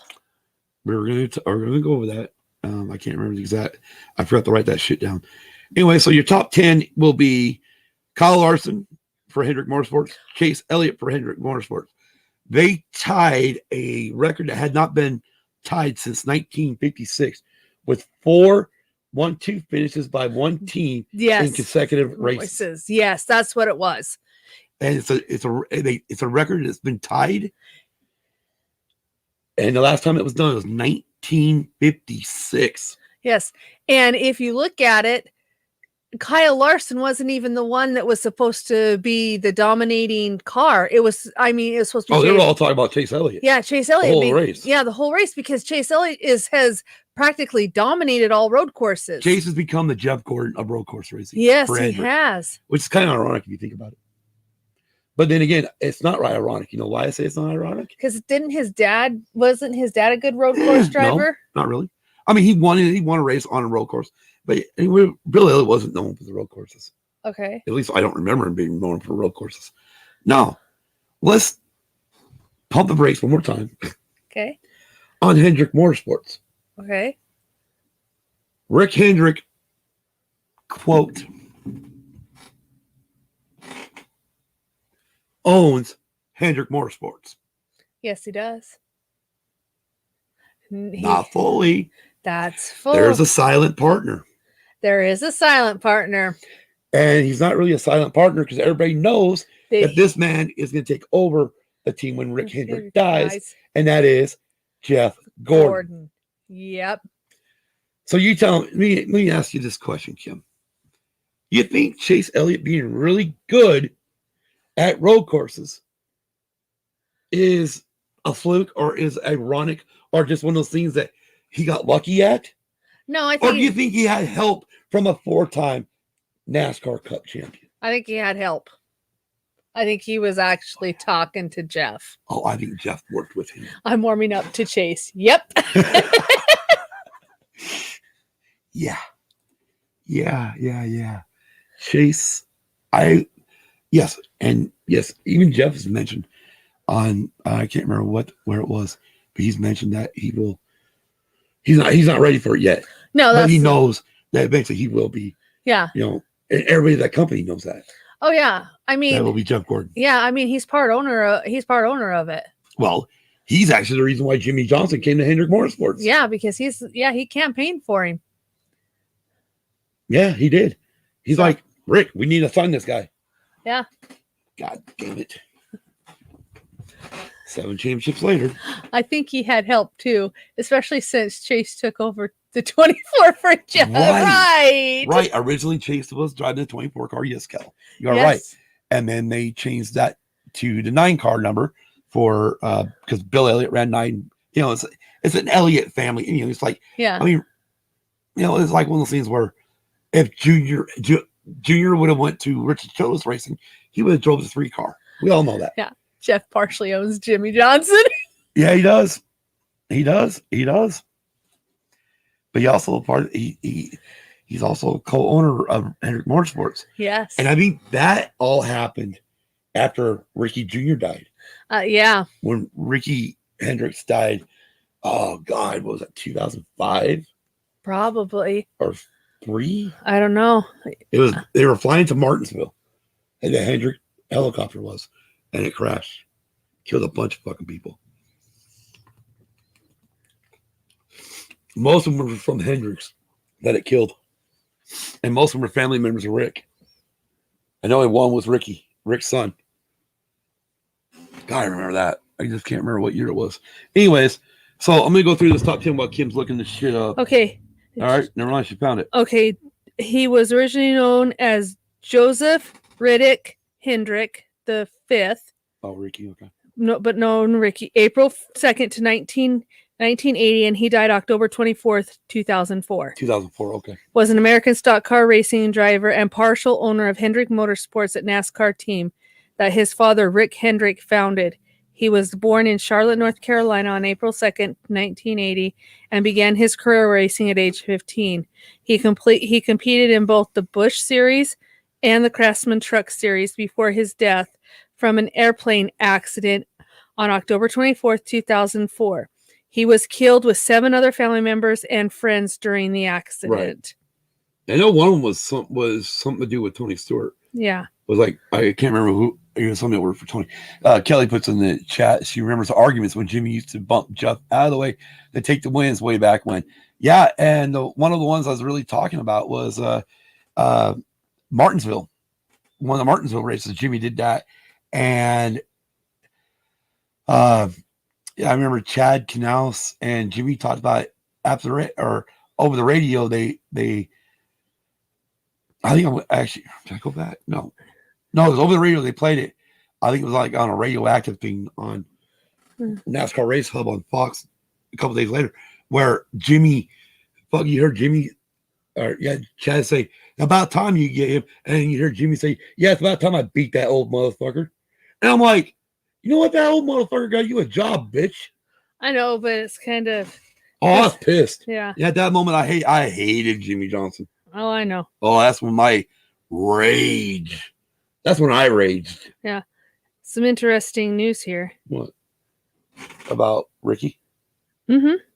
Yeah, October. Well, let's say that for October 24th. Okay. Yeah, it's interesting. Well, that's it for October 24th because it's interesting what. Well, you're saying it's interesting, so go ahead and just spill the beans. Okay, so on October 24th. Since we're running hella over anyways. Yeah. On October 24th, 2004, around 12:30 p.m. Eastern Daylight Time, Hendrick died in a plane crash near Martinsville. Ricky. Yeah, I said Hendrick. I know. Ricky. I'm going to say Ricky. Died in a plane crash near Martinsville, Virginia, killing him and 9 others. The plane on its way to Martinsville Speedway for the Subway 500 crashed on Bull Mountain due to pilot error in heavy fog. This is what I thought was interesting. After Ricky Hendrick died, his fiancée, Emily Menard, learned that she was pregnant. Menard gave birth to their daughter, Josephine Ricky Hendrick, on June 29th, 2005, naming the girl after her late fiancé. Oh, wow. Wow, that isn't. I didn't. Now, see, that's something that's never come out.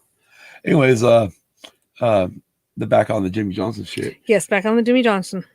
Kelly puts in the chat, Jimmy Johnson was such a douche. I agree. Yeah, he was. Hey, I mean, I remember Jimmy Johnson being spinny, Jimmy Spinny. Yeah. Because every time it fucking at the plate races, he'd fucking wreck everybody. Well, yeah. I'm like, God, dude, learn how to fucking drive. Yeah. Anyways, so the top 10 again was your race winner Kyle Larson, second place Chase Elliott, both Hendrick Motorsports, and third was Martin Truex Jr. Yes. Nice rebound for him, starting 19th. Yes, it was. You know, fourth place went to Joey Logano. Fifth, Kyle Busch. Again, a good. Well, I mean, Kyle started fifth, finished fifth, so not really good. I mean, here's another good one. Starting 30th, finishing sixth place, Kurt Busch. Yes. Kyle's older brother. Yep. And then Ross Chastain started 29th, finished seventh. Yes. Eighth place was Denny Hamlin, who started fourth. Uh-huh. Alex Bowman started seventh, finished ninth. And Ryan Blaney started 11th, finished 10th. And that's your top 10. We're not really going to go after everyone else. I just see 10 fucking places. Yeah, let's do the top 10.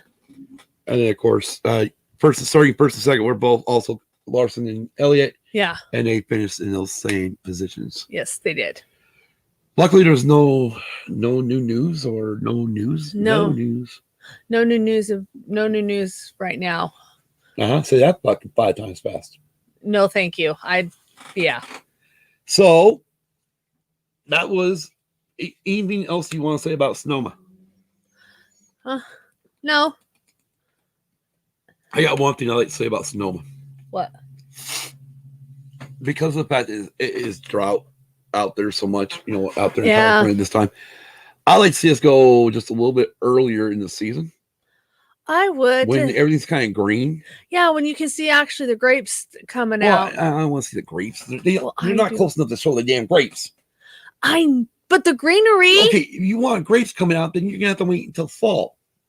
The greenery, there's greenery over there. I'm pretty sure. Well, yeah, the grasses will be green around the track. That's what I'm talking about. Yeah, the greenery. Yeah, that would be just turn on some goddamn fucking sprinklers for once in a while, but they are in the drought, so I can't really knock it. No, and they're probably just like their energy. They're probably conserving water as well. Well, yeah. So their energy. I mean, as far as power goes in California, no, that's just PG&E don't want to get fucking sued again, and so they just when high winds come up, they just cut everybody's fucking power off. Yeah, I know. But that's definitely a different podcast episode. Yeah. The only other thing I would like to say about Sonoma is out of all of the races that we do through the year, I like Sonoma's wine cup trophy. Oh, the goblet? Yeah, I like the goblet. Yeah, right. That fucking shit's cool. And they give them actually a bottle of wine in the winner's circle where they can put in the goblet and drink out of it if they want. So, looking ahead, we have the All-Star race. June 13th, Texas Motor Speedway, starting at 3 o'clock our time, so it'll be 6 o'clock Eastern. Does Texas got lights? I think they do. Yeah, I think they do. God, I hope so. It's starting that fucking late. Well, let's find out. Let's find out if Texas Speedway or Texas has got lights. Anyways, will be the All-Star race. What are they saying? Total of 50 fucking laps, 75 miles. I don't even know how they're breaking up the All-Star race this year. I have not looked at it. I really don't care to look at it. Is it called Texas Speedway or? Wait, what the hell? Whoa. Wait, what the fuck? What? Oh, okay. All right. So the first so it starts at 3 o'clock our time. So again, 6 o'clock Eastern. Texas Motor Speedway for your, I guess this would be the All-Star Challenge race. Then the main event starts at 5 or 8 o'clock Eastern for 100 laps at Texas Motor Speedway. That was just confusing me. There was 2 races on Sunday. It was fucking my brain up. Okay. I forgot you have the All-Star Challenge where anybody that hasn't won a race or that gets into the All-Star race gets a chance to race into the race. Yeah. Okay, so we're still doing 150 laps at the 1.5-mile track of Texas Motor Speedway, which is the name of it, Kim. Yeah, I found it. It's just in Fort Worth, Texas. My phone is being a pain in the butt. Your phone's saying you should be asleep. Well, no, I'm trying to load it up and it's not loading fast enough for me. Okay. Come on. So that's that. I know 2 weeks away from the next F1 race, which will be the French Grand Prix, I'm pretty sure. I just hit NASCAR again. God, Scott. Get this shit together. It's fucking early in the morning. God damn it. Load. Racing. Yes. France. June 18th through the 20th. That encompasses practice, and that encompasses everything else for the races on the 20th. So we'll be at the French Grand Prix in 2 weeks, 2 weeks from Sunday. Or we won't be, but they will be. They will racing, and which is going to be at Paul Ricard.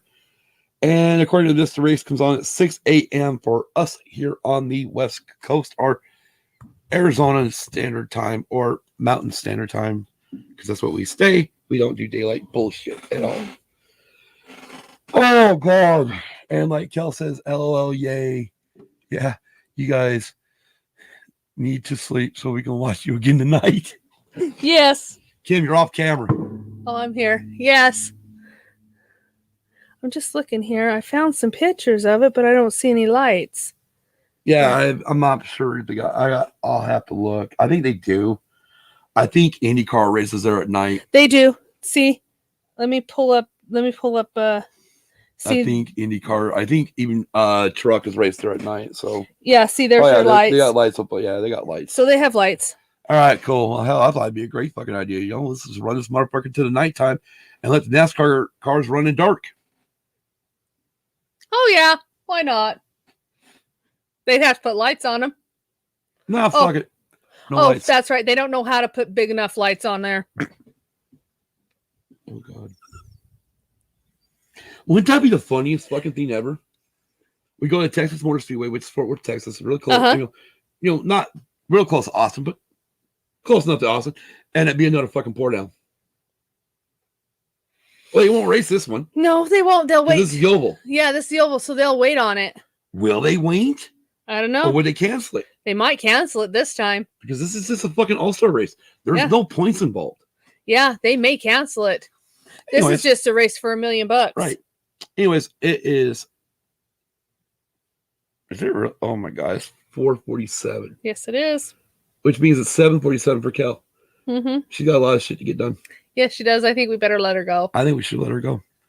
And I think we should go get some fucking sleep. Oh my God. I'm starting to sound like Ozzy. Yes, you are. Sharon! Sharon! Oh, yeah. There's a good picture of the lights. I don't need fucking bubbles. I'm the Prince of fucking darkness. Yeah. There's the lights on. Okay, cool. So. All right, she's showing. Dude, the Osbourne's fucking. Who thought Ozzy become a reality star? I know. All right, anyways, that's enough of fucking racing. Oh my God, our longest podcast ever. Holy shit. Oh my God, I don't believe we did this. I do. I don't believe we did this, lady. I do. See you later. I do. Great show. Just so you know, Kel, this evening's show is, we don't know what the fuck we're doing. We didn't watch Six Pack like we were going to. I didn't buy Stroker 8s like I thought about to. So I think we're going to kind of do what we did at the beginning of this scene. That's the other thing too. We wasted 10 minutes talking about music too. So, I mean, yeah. So anyways, we're going to go a little bit off of, the 80s music and stuff. I think I might even pull up the list for hair bands and talk about why I chose some of the songs I chose and why I didn't go with a lot of hits on the hairband one. You know, this is kind of what the fuck. Why not? Right? Oh yeah, why not? Let's bounce off of them, but we'll mix it up. We'll have a bunch of shit in it. Anyways, Kel, you have a great day. Yes. Have a great morning, afternoon, and we'll see you this evening at 7 your time. Well, actually, we won't see you. We'll see you in the chat. Yes. We'll chat. We'll do it the proper way. Yes, we'll chat with you. Yeah. Fuck. Oh God.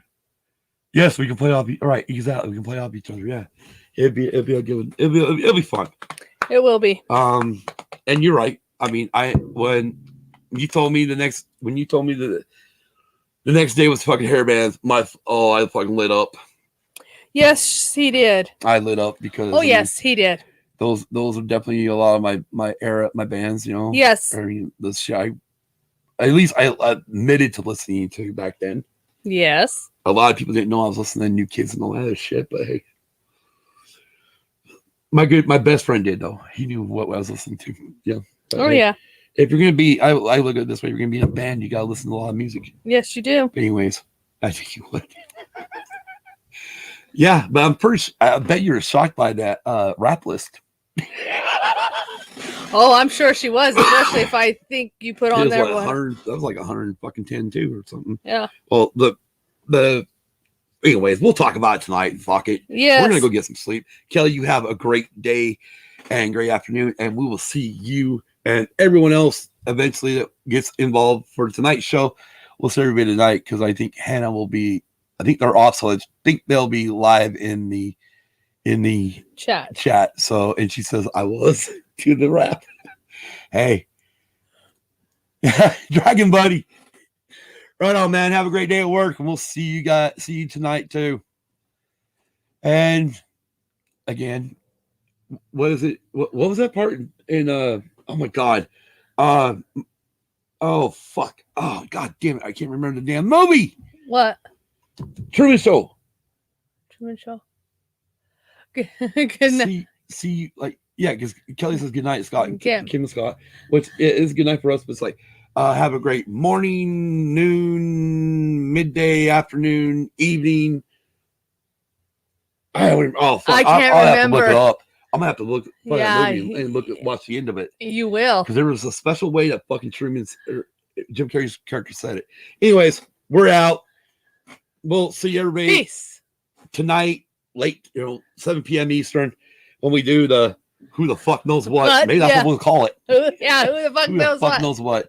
Anyways, until then, y'all have a great day, morning, noon, afternoon. Anyways, peace.